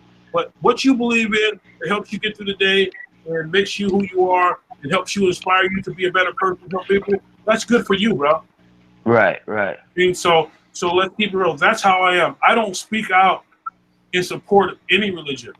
It's just that I've been places and I know people, and if you're a good person, you're a good person. If you're not, you're not. So that has nothing to do with religion. You have certain ideologies out there that people speak their mind, but I mean, come on, bro. It's like, I mean, you see what's going on in Burma. You know, with the supposedly fucking, you know, Buddhist monks are peaceful. You see what they're doing. They're chopping fucking heads off. Yep.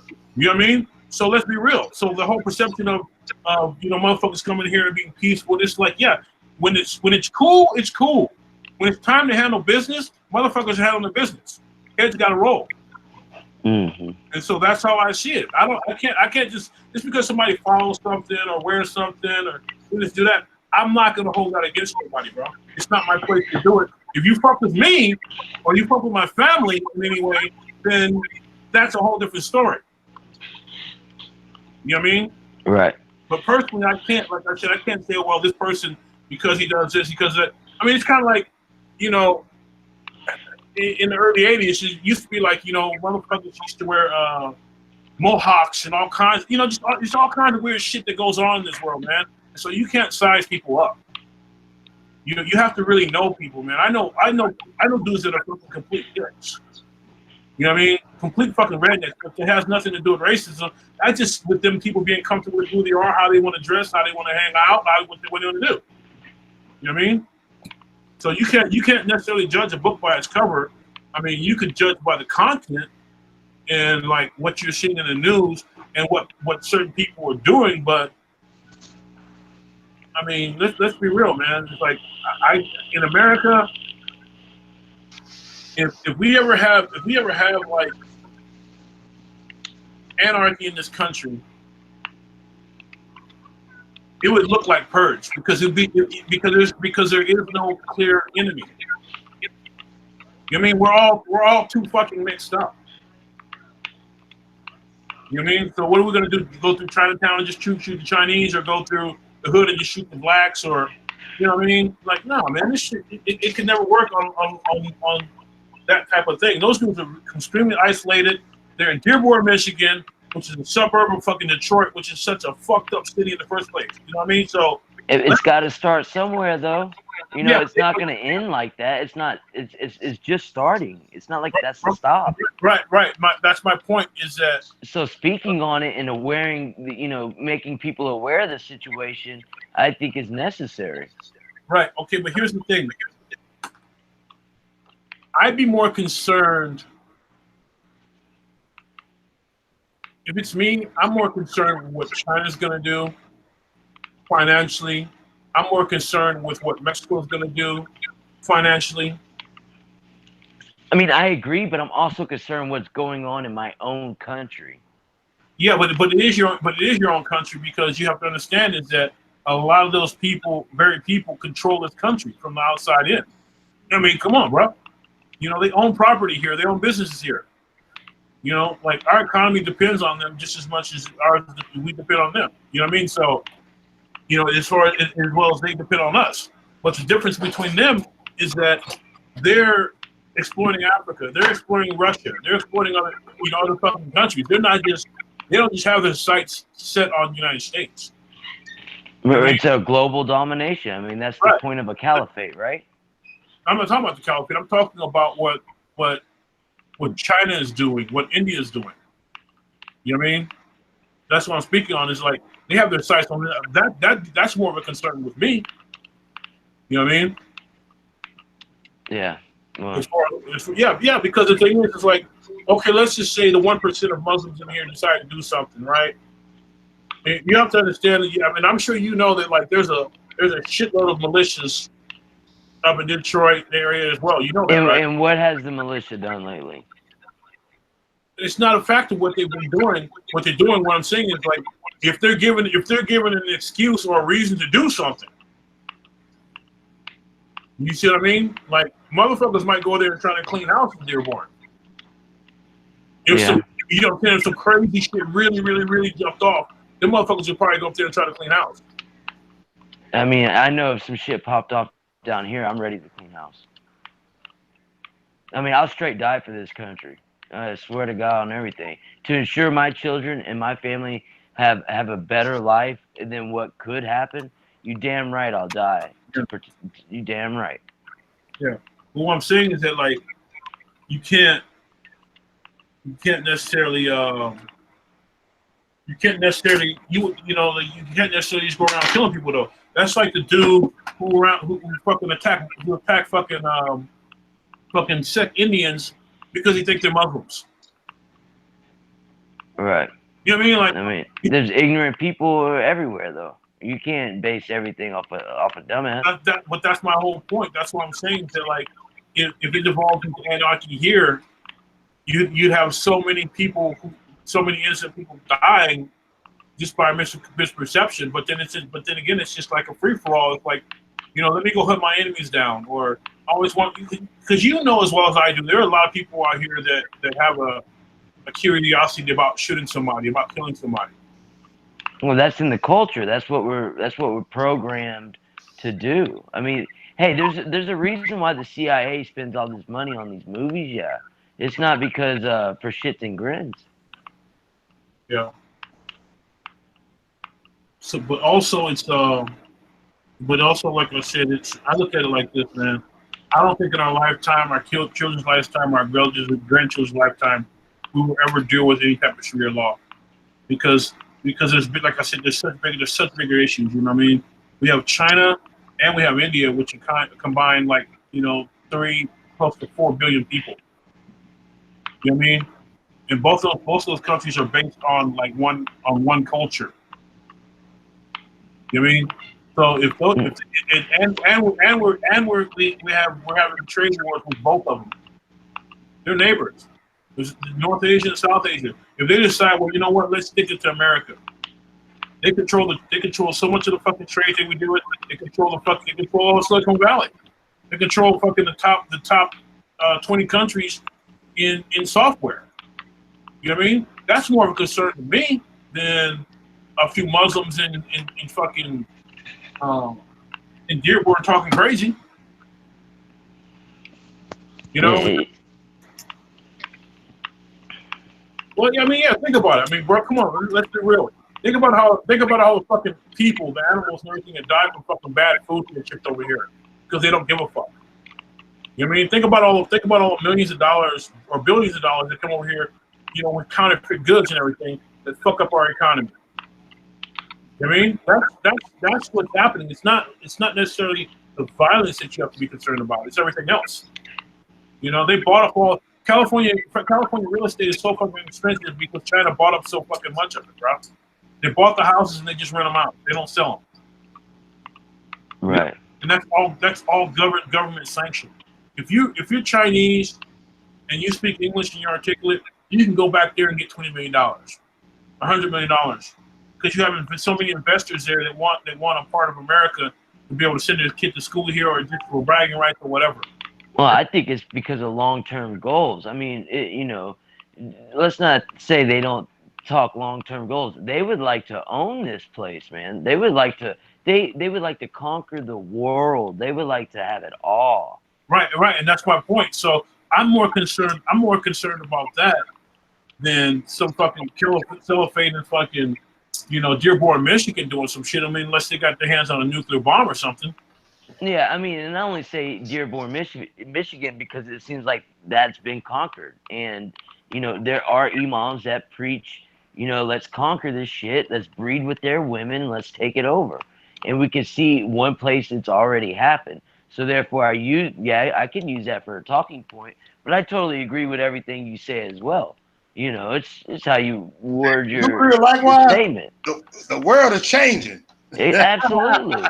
Hey, I agree with things he said too. So yeah, but then it's like I said. Also, you have to look at like the voting power, the voting rights, because Hispanics, in our lifetime, Hispanics are going to be the largest population in this country. Yeah, I would say they would vote for conservative policies over liberal ideology. Not necessarily, because the ones that come legit, the ones that actually should be able to vote. Because let's face it, there are illegals that vote. I mean, that's fact. Yeah, but the thing is, it's also one of the things you got to keep in mind is that Hispanics are very prideful people in their culture. They're gonna support their own. You know what I mean? So you could do whatever you want, but if you speak out against, you could be right or wrong. If you speak out against another Hispanic, 9 times out of 10, they're not going to support you, bro. They're going to put you out, and then they'll go figure that shit out on their own. So I mean, that's every race but the white race, because the white race been shamed to feel guilty at everything they do. And that's fucking ridiculous. Yeah, but the thing is, you're going back and you're looking at a colonial past and all that other shit. Not necessarily Americans more so than Europeans. No, I mean, who was it that was talking to some black women, and they got them to be Trump supporters, and then the white woman was like, no. I think that was on Mo's channel. That might have been Derek talking about that the other night. Derek. That's what I'm talking about. Yeah, that's the white, ignorant people that have been shamed or brainwashed from liberal ideology. That's a threat. That's crazy. Yeah, I mean, but the thing is, if there's some truth to it, then get the understand what it means, and move the fuck on. Because at the end of the day, it's nobody's fault these days that's living these days of what happened in the past. Exactly. But at the same time, to put one other person's cause that had issues in the past or another, I have an issue with that, because I think that we give too much support to Israel. I think. Oh, hey, I agree. I agree. I think that and that's one of the things is that you can take an African American that will complain about slavery, and you tell them shut the fuck up. This and that. You don't like to go back to Africa, this or that. But you will never question a person of Israel on what they do if they're attacked in any way, anyhow. You don't do that. You know what I'm saying? I will. No, I'm saying, but you know what I'm saying, though. If somebody, I agree. It's like the media's gonna get on a motherfucker, and they're gonna do it to the point where it's like, you know what? You're not gonna be like, you know what, man? You guys are going way overboard. You're stretching it. Hey, but how many Jews are there worldwide? I think there's there's 7, 8 million. I heard like 16 million. I don't think it's 16. Okay. How many Muslims are there worldwide? It doesn't make any difference. 1.8 billion. Yeah, but that's a big difference. No, because the majority of Muslims are not in the Middle East. That's even more of my case. No, it's not, because the countries that are surrounding them are very small population. Majority of Muslims are Bangladesh, which was at one point East Pakistan, Southern Philippines, Indonesia, Malaysia.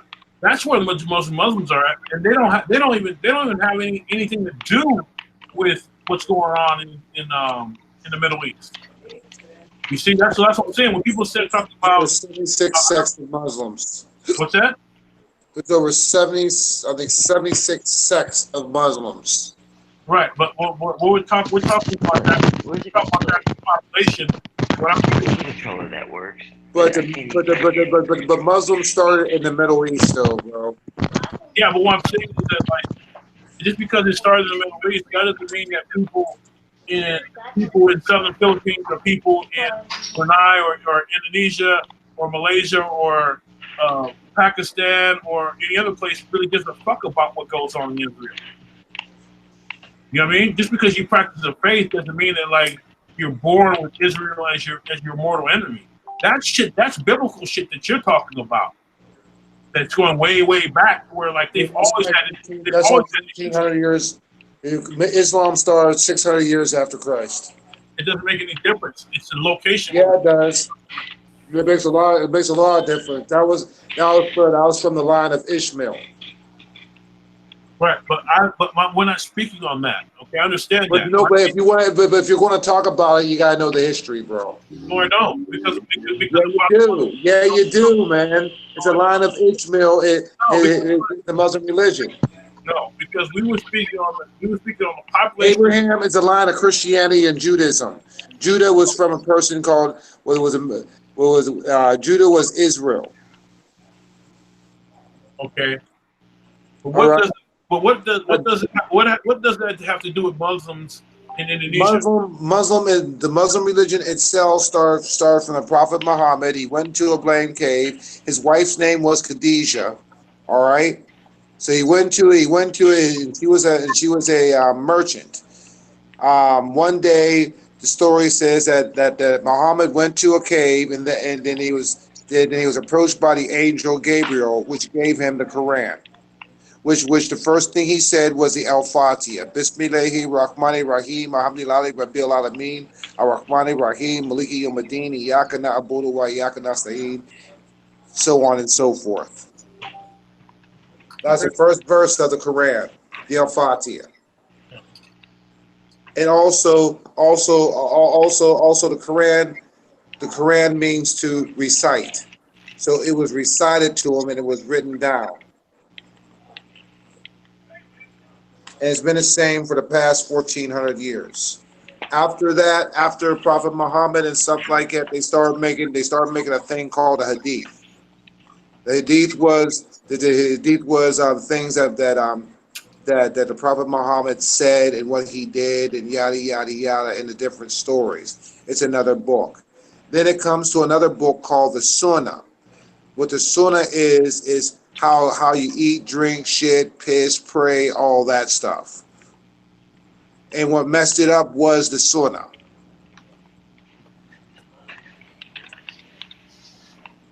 Okay, what does that have to do with what we're speaking about, Richie? I mean, because that alone is, in order for you to speak about religion, you have to have an understanding of it. Yeah, but we weren't speaking about religion more so than we were speaking about. But you said that most of the Muslims, yeah, it spread. It did. Islam spread. All right? But there's 72 of it. Okay? There's 72 sects of Muslims. Okay? Now, all the clerics and scholars are located in Mecca. Mecca is a holy city for the Muslims, like Jerusalem is for the Jews. Yeah. But didn't have his whole big thing over Jerusalem and all this stuff like that. It's basically what it was a conquering religion. His sons, right, his grandsons, okay, two of them were beheaded because they didn't agree with what the other Muslims was doing, which basically was the extremist Muslims. Yeah, we can hear you. All right. Which is basically was the extremist Muslims. All right, because they didn't agree with what they did after Muhammad. I can't remember all the names and all that because there's a lot of names of different people, but there was a lot of wars and all that stuff like that, and it got to his grandsons. Two of his grandsons were beheaded because they didn't believe in what the other Muslims was doing. So then when they didn't believe that, then that went to the straight Sunni Muslims. Sunnis, you have your Sunnis, you have your Sufis, your Kurds, so on and so forth. Right.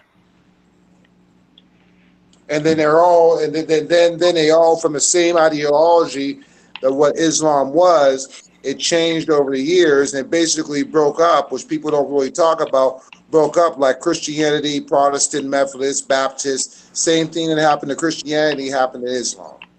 Just right now, 1,400 years ago, now it's like a blank crusade, if you really want to look at it. Right. You know, and it's messed up. The religion is broken, very broken. Yeah, I wouldn't doubt it. You know, I wouldn't doubt it. Like I said, we were speaking more. You had stepped away, but we were speaking more. We kind of got into the issue of racial identity and all this stuff. Not racial identity, but just racial. Well, still, that's part of racial. You see a lot of people that are into the racial identity and all that religious identity stuff like that. Only thing they know is Muslim. Just like some people, only thing they know is Christian, but don't know the history of Christianity. But also the same thing with Islam, don't know the history of Islam. So you have to have an understanding in the history of it before really you can get into the real problems of what's happening, as in seeing a problem for face value. Yeah, like I said, we were using Israel kind of as an example. We actually weren't even speaking Israel. We were speaking on Jews in general, to where we were saying that as far as like white guilt and how. But Jews aren't white, and everybody should realize that. Right. But the white folks, they're not white. Come on now. Yeah, but the white folks are getting the blunt of the Jew shit. Actually. So What's up, Tom? Hey, what's up? Come on, What's man. up, Tom? So there were 12 tribes of Israel, one of them being Judah. Jews are from Judah. But all Right, 12 tribes said are that. the same race, and they went over the Caucasus Mountains and they became Caucasians, and they peopled Europe. So Europeans are descendant from Israelites. So technically, we would be like Hebrew. Not exactly. The reason being is because a lot of religion itself, right? If you really want to look back, okay. Remember Moses. His wife was Ethiopian. Mm-hmm. Okay, and stuff like that. So, and a lot of like the ancient Hebrew, the original Hebrew, was black. But yeah, descendants, as in there was other tribes and all that, and intermixing and stuff like that. So, I mean, so you can see, but I mean, everybody emigrated from Africa and stuff. After that, like, skin pigment really just boils down to your environment. I wouldn't consider myself a racial realist. I believe that race is a social construct and a mixture of like what you see and what you, your culture. Cause like your skin pigment, I don't think that really matters, man. We break it down. We're all human. What breaks it down really now, man? We're in a new covenant now. You know what I'm saying? Yeah. So Jews and Christians. You know what I'm saying? And basically, Christians were the Gentile. Well, I don't know. I mean, it's so confusing when it comes like that. But people outside the Middle East or whatever, if you want to call it that, just in general terminology, once it went to Rome, those were the Gentiles. Yeah, I see Gentiles as maybe like pagan people who don't believe, who don't follow, like that were from Europe. Like the Gentiles would be like the Gentiles would be the believers in Europe that didn't accept the covenant. They weren't circumcised. They didn't believe. No. The Gentiles, because that's what Paul did. Paul went to the Gentiles. All right. Paul went to Rome, okay, to preach to the Gentiles. Peter stayed in Israel. Yeah, I'm talking about like in relationship of like peopling Europe and the Middle East. It just grew. The Gentiles, that everybody became under one covenant after Christ. But like, yeah, I agree with that. After Christ, everybody, I mean, every person on this earth is under that covenant. I have a question for you, Da Vinci.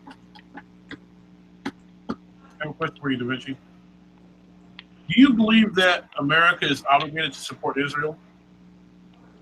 For me? Do you believe that America, the country, is obligated to support Israel? I think they've been brainwashed too by this cabal. But I believe the Jews are the chosen people. I believe the Jews are the chosen people. Israel will be saved one day. You believe that's God's chosen people, and those are God's anointed. If they were God's anointed, then we wouldn't be under the covenant. I know, but the Bible says Israel will be saved. Though. Yeah, but the Bible also says those that call themselves Jews in the end are the those who call themselves Jews but are not. About every tongue should confess. Here's the thing. Those Jews that are in Israel are not right. Jews. Thank you. That's right.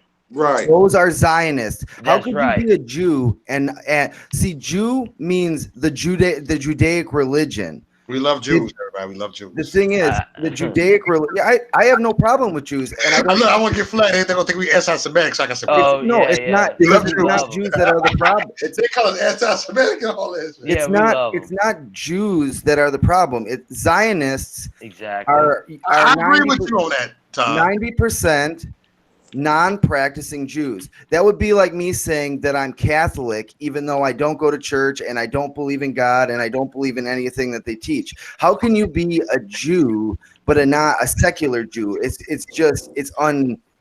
It can't happen. You can't be a Jew and non-practicing. So you can even I suggest everybody look at Rabbi Yaakov. I think his name is what is it? Rabbi Yaakov Shapiro.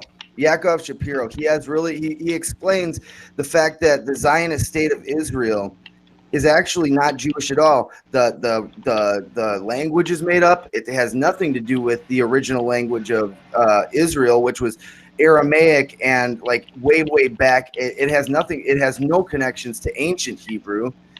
The people aren't. It's not Jewish. Zionism is about anti-Jew. It's anti-Jew at its core. It wants to wipe out the Jewish religion. It wants to wipe out Christian religion, and it wants to replace it with a secular religion. And that, I think, is the biggest thing and the biggest problem in our country is secularism. Agreed. It's become a religion. It's a secular religion that believes in human mind. And only the human mind. The human mind is the ultimate form of truth, and it believes that there is nothing higher than us. They go off this premise that Nietzsche put out, where it says God is dead, humans can ascend to being Superman. It's bullshit. It is bullshit. And they distract us. And I think a lot of the Caucasians' problem is rooted in our media. I mean, the oversaturation of porn in our society. It kills our desire to go out and procreate. The perversion, the fact that, abortions are getting later and later. Everything in this world is continually getting more and more perverse. Like, how can you say that every person has value except people who are born have sinned and done bad things? It's just what happens if you're a human. But how can you turn around and say, okay, but I can kill a baby who has never hurt anybody, who's not even gotten out of the womb yet, and then say, I value human life. You can't value human life if you don't value an infant, an innocent, a child that hasn't even left the womb yet. How can you go over and say, I believe in? You can't even believe in the Constitution, really, because the Constitution outlines natural rights that are afforded to us not by government, but by our very being in this world.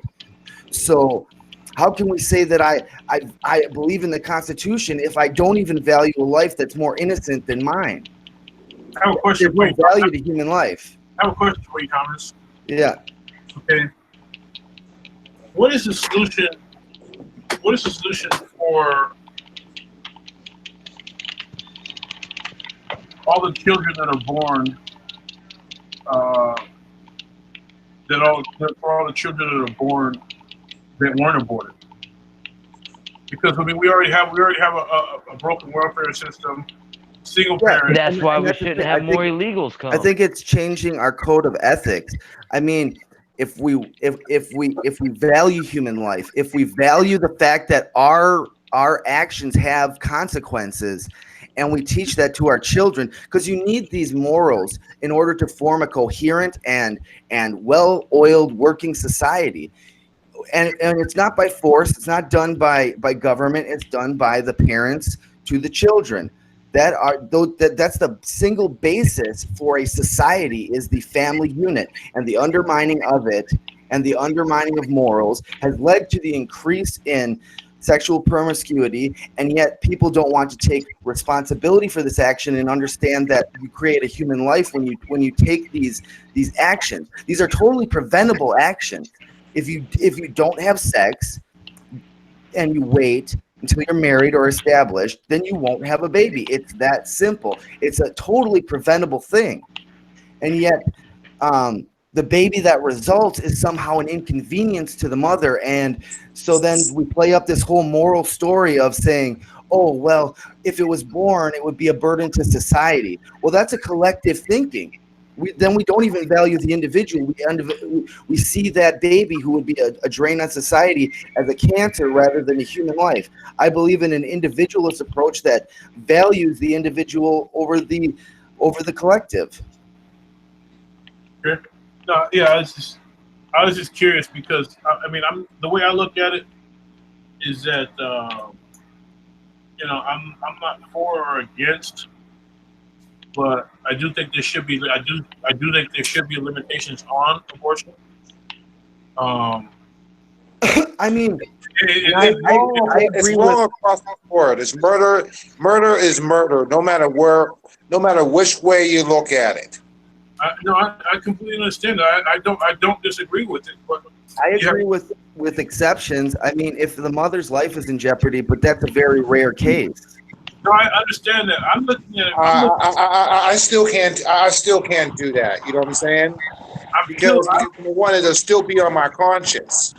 You know what I'm saying? Because still, that's saying that we ourselves are being God ourselves, and that's real. You know what I'm saying? I mean, no matter how you look at it, I mean, it's sad that it's like that, but if it's her time, it's her time, if we like it or not. And then what's next? There's such a burden. Well, then so is the senior citizens. Let's just kill the senior citizens. I mean, all this shit leads to something. Right. I agree. The LGBT is going to lead to pedophilia. Well, it's not just that, but it's like, they want a universal healthcare system, and they want to increase the limits on abortion. So then, when you're too much of a burden, if you're elderly are too much of a burden, then we're going to say universal healthcare says that the collective is paying for this. So your grandpa, though you may love him, is a burden to society that's overly costly, and we're not willing to fix him, even though it's a totally preventable and curable thing if it was a free market healthcare system where you could do everything within your power to save yourself, but it would be decided by the collective. So then once we devalue life, there's an opening for saying, well, certain lives are less meaningful, less valuable than other lives. And it goes back to Nietzsche, who talks about how God is certain people who are morally above certain other people. What's up, MJ? Hey, what's going on, Mo? What's going on, MJ?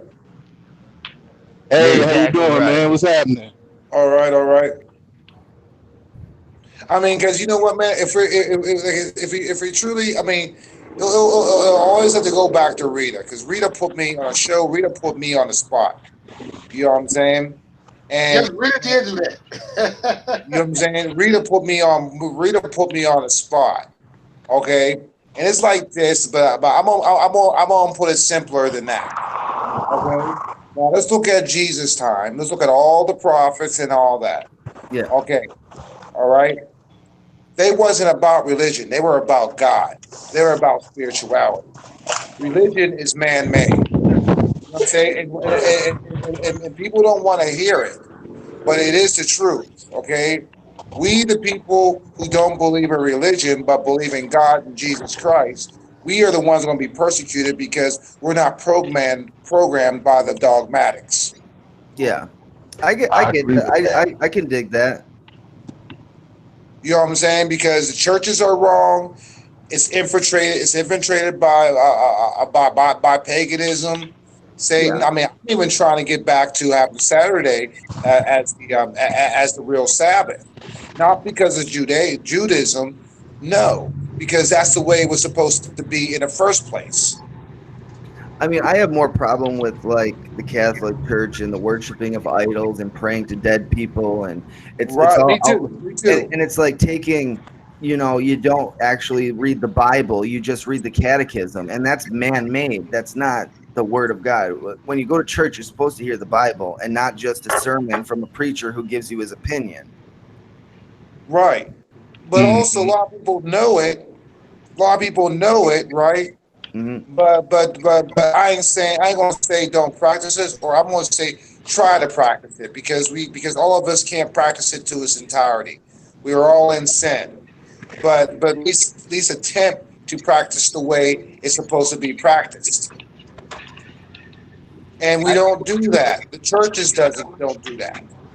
You know. And what was bothering me when Rita was saying, it goes, stop worrying about the church, make the church better, but also know the time that, you know what, if they have eyes, then let them have eyes they cannot see. They have ears but they cannot hear. You know what? Then let them go. But long as they long as they don't interfere with that boundary, and that's where it's messed up, because I keep on saying over and over and over again that the very fabric of our morality, you know what I'm saying, today, in this day and age, okay, is split to two different extremes, left and right. Wrong and You know what I'm right. saying? Left and right. Wrong and right. I see it as wrong and right. I want to tell you, because I want to tell you why I think it's two extremes. Yeah, the baby gets killed and stuff like that, but let alone but she could sit there and repent and she can be forgiven. You know what I'm saying? So what gives us the right to kill a woman or give her 91 years in jail for killing a baby? You know what I'm saying? I mean, but at the same time, I do think that the man should have a say. You know what I'm I saying? agree with that. Well, I mean, if you look at biblical scripture, it's gonna say, like, if you take a life, your life is forfeit. If you premeditate murder, and I would see abortion as premeditated, planned out murder. Right. So But I would say that still, if you kill somebody, God says send him to the Father and let the Father decide. Right. That's hard too. It's a hard way to that is look at hard. it, but it's like it is premeditated, man. Like I can forgive manslaughter. I can forgive somebody killing somebody on accident, but like to sit there and go through like a process of planning out somebody's murder, and that's what I see abortion as. But it even says in the Bible itself that some people will make it by the skin of their teeth. You know what I'm saying? Jesus took on all sins. Yeah. Hey, New World Order, you want to come on? Say email, brother. Come on. You know what I'm saying? The more the merrier. Get your ass over here, number nigga. one, we as people, you know what I'm saying, dealing with God and Jesus, we have to reevaluate our relationship, because religion ain't doing it for us now. No, it's not. Yeah, we have to take. I feel you on that. We have to take individual responsibility for our relationship with God. I mean, it's easy to go to church every, save it till Sunday or whatever, and say I'm only going to deal with God on Sunday. Well, how are you going to really love the Father if you're not talking constantly to God? You know what I mean? If you're gonna keep God in a little Sunday box and bring him out. I mean, to be honest with you, you have some. I don't mean to cut y'all out, but you do have people that use religion as a tool to not take self-responsibility. Yes, that's true. Right. And I think that's why church is so big with that kind of crowd. Right, everything. because churches are broken, man. They always say, "Well, the devil tempt me to do this." I mean, Yeah, you bro. got to be willing to To not do accept it. personal responsibility, because not everything's the devil. The devil puts stuff there, but it's not always the devil. Sometimes It's your us. choice. Like just like you have a choice, just like the devil had a choice. The devil, only power of the devil God is to give you choice. I mean, I look at it like this: you have a choice to do right, you have a choice to do wrong. And if you do wrong, then there's consequences. If you do right, then something good might come later on. Yeah, that's Yeah. true. I mean, it's the golden rule. You do unto others as you'd like to have done to you.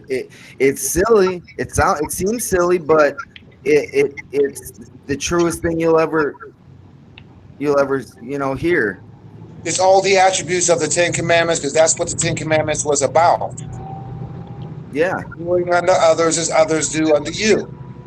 That's why he said that was the greatest commandment. That's all of the commandments. The Ten Commandments was the attributes of the greatest commandment. That's fulfillment of the word. That's fulfillment of the law. That's why he says, I am the truth, I am the way, and the life. and I came to fulfill the law. that's why I really think the left is so dangerous, is because I feel like they don't value human life, and I think They that's don't. the biggest thing. I agree with you. The left don't value human life. 100%. Everything about them is abortion and genocide. They don't want to take. They don't want, and they're a big party of not taking responsibility. They always blame someone else for their decision instead of being accountable for it. I agree. See, and that's what I'm saying. Like, at least with the conservative, they more accountable. Depends on which conservative you're dealing with, because you have some conservatives that do that too. But we can deal with people on an individual level. But you look at the left, and they always group people in together because they can't handle dealing. They're not mentally capable of dealing with people on an individual, one-on-one level, and saying, "Okay, life is filled with possibilities. I'm only going to deal with somebody on a one-on-one level and say, look, we're here, and I'm gonna judge you by what you do and not what group you're part Hey, of." turn your mic off, New Order. Oh, I think somebody got a feedback. Is that me, Mo? No, I think that's New Order, man. You got a feedback. Just cut your feedback off. That's all. Put your YouTube off. Yeah, you got something, but you got some feedback. That's all. You know your technology. What's up? How you doing, brother? What's up, MJ? What up, Mo? What's going on, man? I'm going to shut the stream down right now, but go over and check out the Maurice Delk show, because I'm going to join this call over here. But Oh, maybe you I'll live play right now? or whatever Okay. like that. So I get it. Join, and I'm going to shut this down. Go over and check out Maurice Delk and the channel. I'm going over there right now, so go over and join it. Let me see. Hey, thank you, everybody, for coming over here. New subscribers. But this is what's going down to with religion, though, man. Religion is broken. Number one is there's real Christianity and there's church Christianity. The church Christianity, as in here as man, is broken.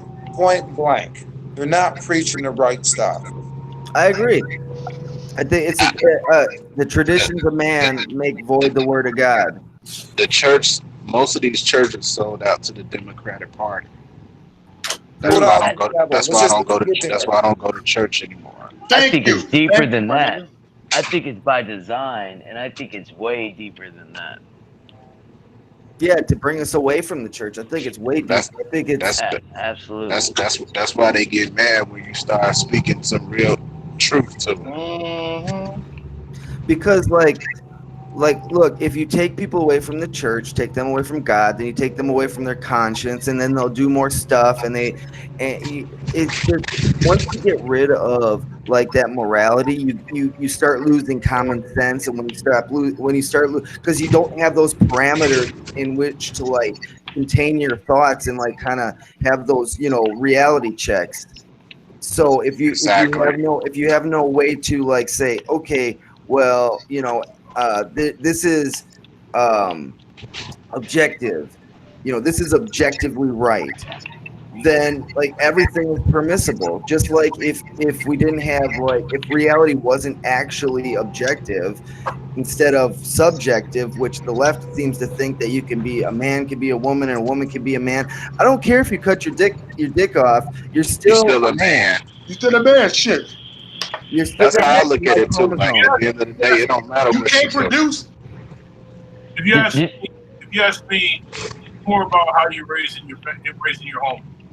I mean, but it's crazy like how most of them, you know, them TSs, they love to say you're a self-hater, but you the biggest self-hater. You cut your penis off. Have you seen what Vermont wants to do? Vermont wants to remove the age limit on sexual what's the correct word?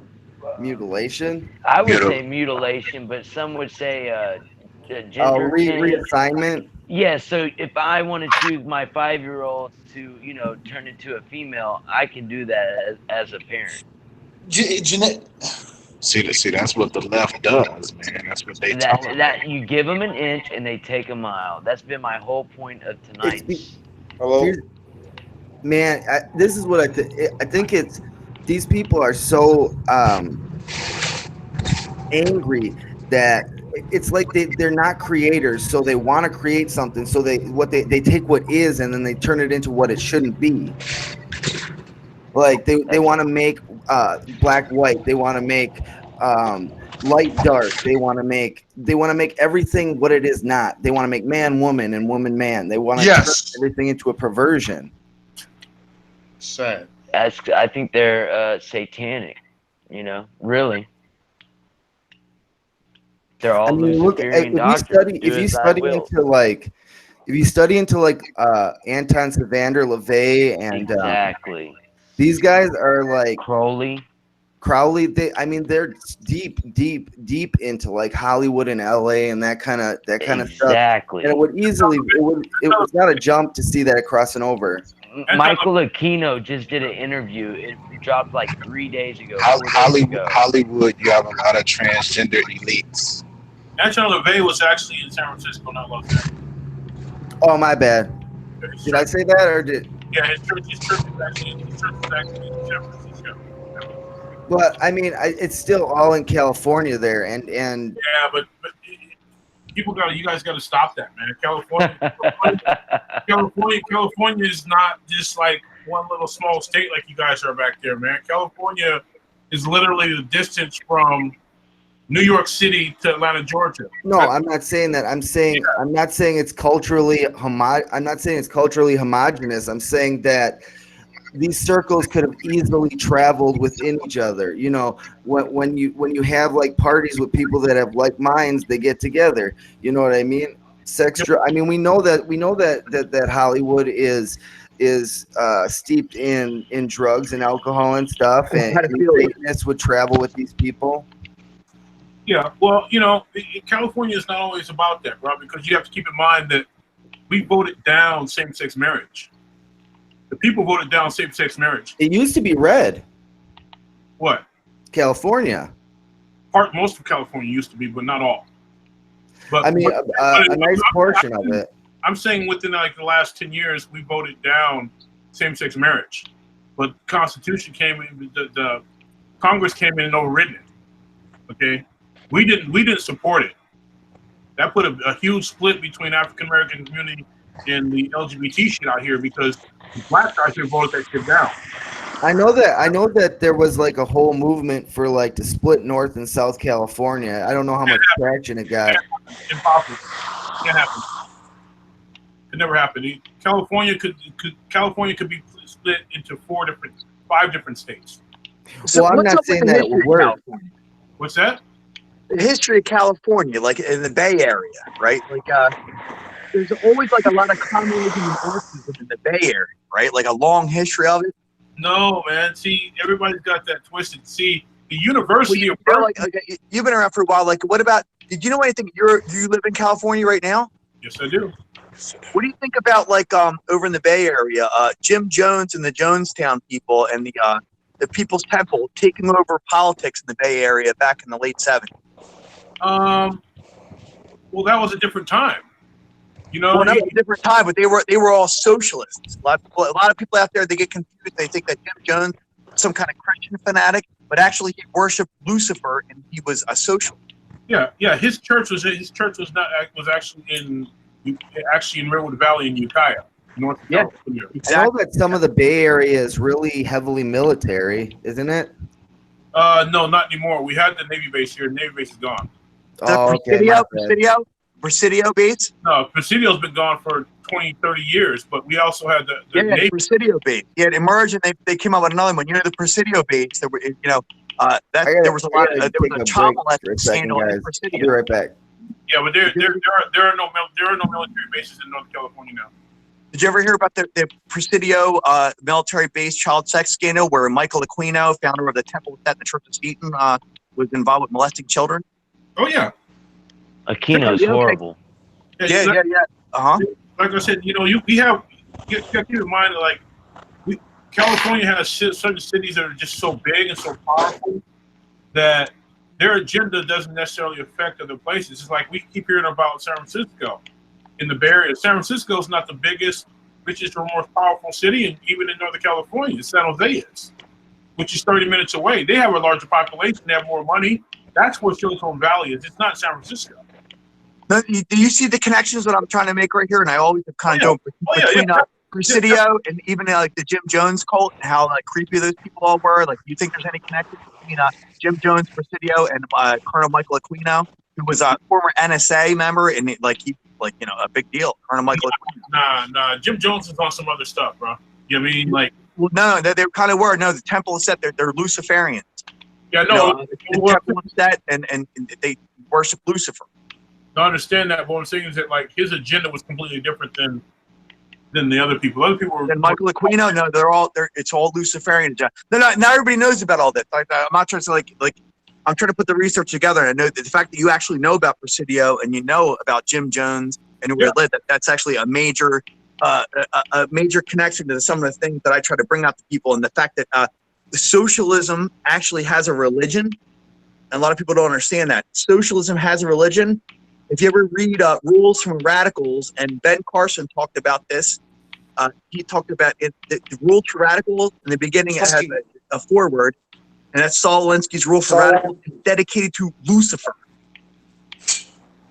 Yeah, and, a lot of people out there is they were Luciferians, and so was Jim Jones. Yeah, but like I said, they would have been on different ends of it. You know what I mean? He would have been more of a foot soldier than a true politician. It doesn't matter. Being a devil worshiper is a devil worshiper, man. No, that's what I'm talking about. Aquino's serious, man. I know what I'm saying is you're not wrong. You're not wrong. We're brainstorming here. You know, I'm not disagreeing with your argument. I'm just trying to pick your brain. I do that a lot. The Presidio thing, I bet you there's no one out there really probably even listening right now that ever even heard about the Presidio child sex scandal. You know, and that's the kind of information I try to bring together. And I do it in a lot of different ways. And when I always talk to people, I always consider it I'm an information smuggler. And the fact that I got something, now are you over near the Bay Area now? I'm in the Bay Area. I live in the Bay Area. Okay, then so like Jerry Moonbeam Brown, he was he was involved with hanging out back in the day. And you've been around there, like everybody from the Jonestown Massacre, right? This is Gay Pride Month. A lot of people don't remember this, and you were probably around for this. Does anybody realize that after the Jonestown Massacre happened, the week later, Harvey Milk and Mayor Moscone were shot and killed by that guy White? Yeah, and he eventually killed himself in San Diego. Yeah, and it all happened in the same week. Do you think that Jim Jones sent that guy up there to kill Mayor Moscone and Harvey Milk a week later? Possibly, because there was some weird shit behind that, But see, that's the type of shit that would happen back in those days. That's why a lot of the shit didn't get reported. Even if you knew about it, you couldn't come up missing, but there wouldn't be the resources to investigate shit like it would be now. You know what I mean? Things wouldn't be questioned. Only the higher ups would have anything to do with it. But I know exactly who those people are. Then the Harvey Milk, right? A lot of people don't realize this, and this is Gay Pride Month, and Harvey Milk's one of the heroes of that whole thing. But a lot of people don't realize that Harvey Milk was actually involved with taking orphans out of orphanages and sending them down to Jonestown. I wouldn't doubt it. You know. Hey, I'm gonna look that up. That's pretty. So there's a guy people have written, but there's a recent book that was actually written about Harvey Milk and Jim Jones. Now what happened is that the Jonestown Massacre, it happened, I think, in maybe it was like November of 1978. But a week later, this guy showed up and he killed Harvey Milk and Mayor Moscone. You talking about people like Dianne Feinstein. People like Dianne Feinstein. If you look it up, Dianne Feinstein covered it up. There was certain lawyer. Actually, Jim Jones' lawyer was named Mark Lane. Was actually there during the massacre. Mark Lane was another guy that was involved in this. He was Mark Lane. He was not only Jim Jones' lawyer. There's a lot of these things people talk about deep state lawyers, but if you ever look up the name Mark Lane was Maria Oswald's lawyer, and he was actually Jim Jones' lawyer. But he was also what's his face that killed a freaking Martin Luther King, James Earl Ray's lawyer. And I think there's actually connections to the fact that how would Jim Jones, a man that witnessed the Jim Jones massacre, be the same lawyer for Marina Oswald? What's the name of the lawyer? Mark Lane. He made a book called he made a book and a movie called Rush to Judgment. He was the originator of the Grassy Knoll conspiracy. There's a new book called Cult City, Jim Jones, Harvey Milk, and 10 Days That Shook San Francisco. Yeah, that's it. That's the book I'm talking about. I didn't read the book, but I heard about it, and I was actually interested in it. If somebody out there would actually buy that book and bring it in here to this broadcast, it would be actually good research for everybody out there to do. Just so everybody can see this, it's on Amazon. Yeah. You know who City. You know who would be aware of all that shit, but just like stayed out of it? The new Jerry Brown. Jerry Brown, Moonbeam Jerry Brown. Yeah, he was. Jerry Brown used to hang out with Jim Jones. Yeah, but that's what I'm saying. But he stayed out of it. He stayed out of it for whatever reason. Like people don't understand like how powerful Jerry Brown is. Like Jerry Brown. Yeah, people didn't realize how powerful Jim Jones was neither. No, what I'm saying is like he's a 2-time governor and 2-time mayor. And I would say it's because of all the stuff old boy's connecting him to. That's why. Yeah. But he was 2 times. His 2 times were like his 2 times, and if people don't understand this, his 2 times were like 30 years apart, 40 years apart. Yeah, but he was also the mayor of Oakland twice too. Oh, I didn't know that. Yeah, he was the mayor of Oakland twice. No, they used to call him Moonbeam Jerry Brown. They still do. Yeah, that's because he was part of a cult. But here's the thing, between him and Willie Brown, I'm sure Willie Brown knows a lot of shit too. The Willie Brown, he was the police chief of Los Angeles during the Rodney King era, right? Willie Brown was the mayor of Oakland. Willie Williams. I'm sorry. Willie Brown was the mayor of San Francisco, but he was also California Speaker of the House. Hey, for that Mark Lane guy. I know who you're talking about. Yeah, so that's what I'm saying. Like between those two, they know everything. Hey, for that Mark Lane dude, was he like a conspiracy theorist dude? He's the originator of the Grassy Knoll. He was Marina Oswald's lawyer. He made a movie called Rush to Judgment, and he interviewed all the people that the warrant. He used to hang out. If you could look up on Mark Lane. Testimony of Mark Lane right here. Yeah, read something about Mark Lane. The President's Commission met at 2:30 p.m. on March 4th, 1964 at 200 Maryland Avenue Northeast, Washington, D.C. Present were Chief Justice Earl Warren, Chairman Senator John Sherman Cooper, and Representative Gerald R. Ford. Jerry Ford. All part of the Warren Commission. Yeah, also President. The Warren Commission. The chairman, the commission will be this is like a legitimate like transcript of like his testimony. I wonder if hold on. Let me get something else to read. Just go ahead. I'm gonna look to see if I can find something interesting on here. Well, Mark Lane, he was a lawyer. He was not only Marina Oswald's lawyer and Ozzy Oswald, or not Ozzy Oswald. He was Oswald's lawyer posthumously. He was also James Earl Ray's lawyer, and he was the president of the Liberty Lobby. And a lot of people out there, I don't know if y'all heard about the Liberty Lobby and the Spotlight newspaper and Radio Free America that used to broadcast. No, I haven't. This is all new news to me, so I'm interested. Yeah, it's new stuff, but there's a lot of like deep dives that people could do about a lot of these people. But Mark Lane, he used to hang out with what's his name? Let me think of his name. Oh man, this is kind of crazy. Yeah, it's totally crazy, dude. Okay, it says what is it?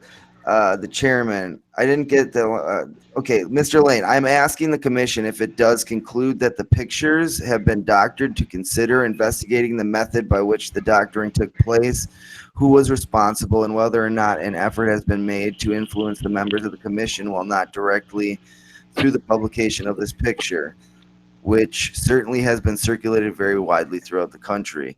And then the chairman's like, you may be sure, Mr. Lane, that anything you present in that regard will be thoroughly considered by this commission. So, like, pretty much suggest, like, they didn't even deny that the picture was doctored. Which picture was it? The picture with him where he's leaning with the rifle. Oh yeah, from the grassy knoll. Yeah. Yeah, so but they like literally didn't even question it. No, like not even flinching, because you'd think they'd want to object to that if it was false evidence. Oh yeah. No, that's the thing is because he was involved. He was like one of the original truthers, Mark Lane. A lot of people don't know this. This is like old. Alex Jones before Alex Jones. Oh well, he's one of the originals, and but some people he was The crazy thing about him is he was an Army intelligence officer in World War II, and some people say he was part of Project Paperclip. And maybe a lot of people don't know what Project Paperclip is, but that's another thing you could look up too. But, no, that's where we got all the Nazis. Oh no! Now that's that's who transferring started Nazis. NASA. Yeah, that's NASA Nazis. was the Nazis. Yes. Operation Project Paperclip was all the scientists right. that certain people they built the Berlin Wall, and the Russians got some of them and the Americans got some of them. Mm-hmm. But the other person, Mark Lane, if you look up Mark Lane was very connected to Dick Gregory, the other person that spoke in front of the Warren Commission that was involved with Mark Lane. Mark Lane's right-hand man was Dick Gregory. Dick Gregory? Yes. He was down with Dick Gregory? Yes. That changes the whole game right there. Now, if you go over to the FBI vault on Twitter, you ever look at Dick Gregory's Freedom of Information file over that the FBI vault's put out there? Oh man, look what I found, dude. This is crazy. So, like, I was trying to find something about Mark Lane and Operation Paperclip, and instead I found a super crazy New Yorker article from 2012. Listen to this shit. Operation Delirium. Decades after a risky Cold War experiment, a scientist lives with secrets. So it says, Colonel James S. Ketchum dreamed of war without killing. He joined the Army in 1956 and left in 1976. And in that time, he did not fight in Vietnam. He did not invade the Bay of Pigs. He did not guard Western Europe with tanks or help build nuclear launch sites beneath the Arctic ice. Instead, he became the military's leading expert in a secret Cold War experiment to fight enemies with clouds of psychochemicals that temporarily incapacitate the mind, causing, in the words of one ranking officer, a selective malfunctioning of the human machine. So, like, this is like the beginnings of like using chemicals to like alter your actions and your ability to think. Hey, that gay bomb, that was legit. The military, MK Ultra is one aspect of it. He was James Earl Ray's lawyer, Lee Harvey Oswald's lawyer posthumously, and Marina Oswald's lawyer, and he was Jim Jones of the Jonestown Massacre's lawyer, Mark Lane, and he used to hang out with Dick Gregory. Holy shit, man, that's crazy. And a lot of people out there, there's this whole truth community out there on YouTube that I think is actually a bunch of nonsense. They want to talk about Pizzagate and Q and this and that, but this stuff's all part of history. Exactly. Like, this is legit, and this is just like out in the open in a New Yorker article. Yeah, and it's all over the place. And if you go over and check out Dick Gregory's Freedom of Information Act, you could find out that Dick Gregory was actually being surveilled by the FBI the whole time because he was hanging out with Mark Lane. Yeah, I don't dig the whole Q thing. I don't know if anybody does, and I'm sorry I if don't you do. not dig it. A lot of people don't understand about Q. Q's a clearance that like even the president doesn't have authorization to know, and that's what a lot of people, they just say Q and they don't know what it is. It's a clearance, and it's compartmentalized.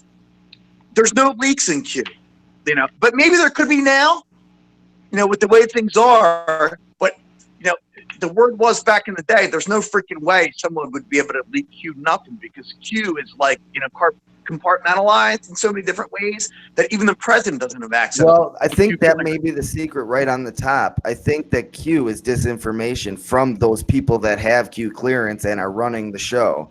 You know what I mean? Like, it could be. Hey, but they're releasing a lot of stuff that's factual, like Epstein yeah, Island. but if you're trying to lie to somebody, you give them some facts. Q isn't important. Q, what's more important for the kind of research I'd like to do is about the stuff that happened with Mark Lane, Marina Oswald, James Earl Ray. Now the FBI is going. Did you notice how the FBI all of a sudden, even attacking the president for a long time? Sometimes I think Q is fake.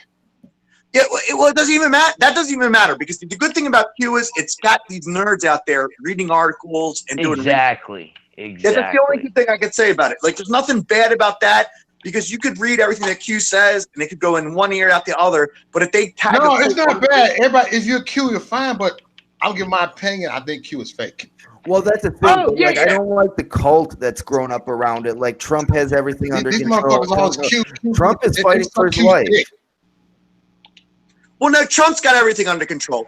When Trump said, here's what Trump said a while ago, and people don't remember this. He said, don't worry, enjoy the ride. Remember when he said that a few years ago? He said, enjoy the ride. He's not worried about it. Trump doesn't need our help. Trump's Trump. He don't need us. He's the toughest mother effer in the world. I like Trump. I will vote for Trump. I don't think it's that easy, and I think that we really have to grow up a movement, because like, what happens after Trump though? Like, he's got to leave office, and if he doesn't leave office, I think thank you. This is what I've been screaming, and I don't call out bullshit. Got MAGA bots over here, man. I just don't. I think it's too deep, man. Like the stuff with like Ukraine, the DNC being involved in Ukraine with George Soros. There's so many webs to untangle that one presidency alone, I don't think could do it. I just don't think they could do like a century. Oh no, but there's not going to be that many presidencies. Like, that's the whole point of it. The presidencies that we make, if we're lucky, with what all the soothsayers have been saying, we'll be lucky if we have more than one president.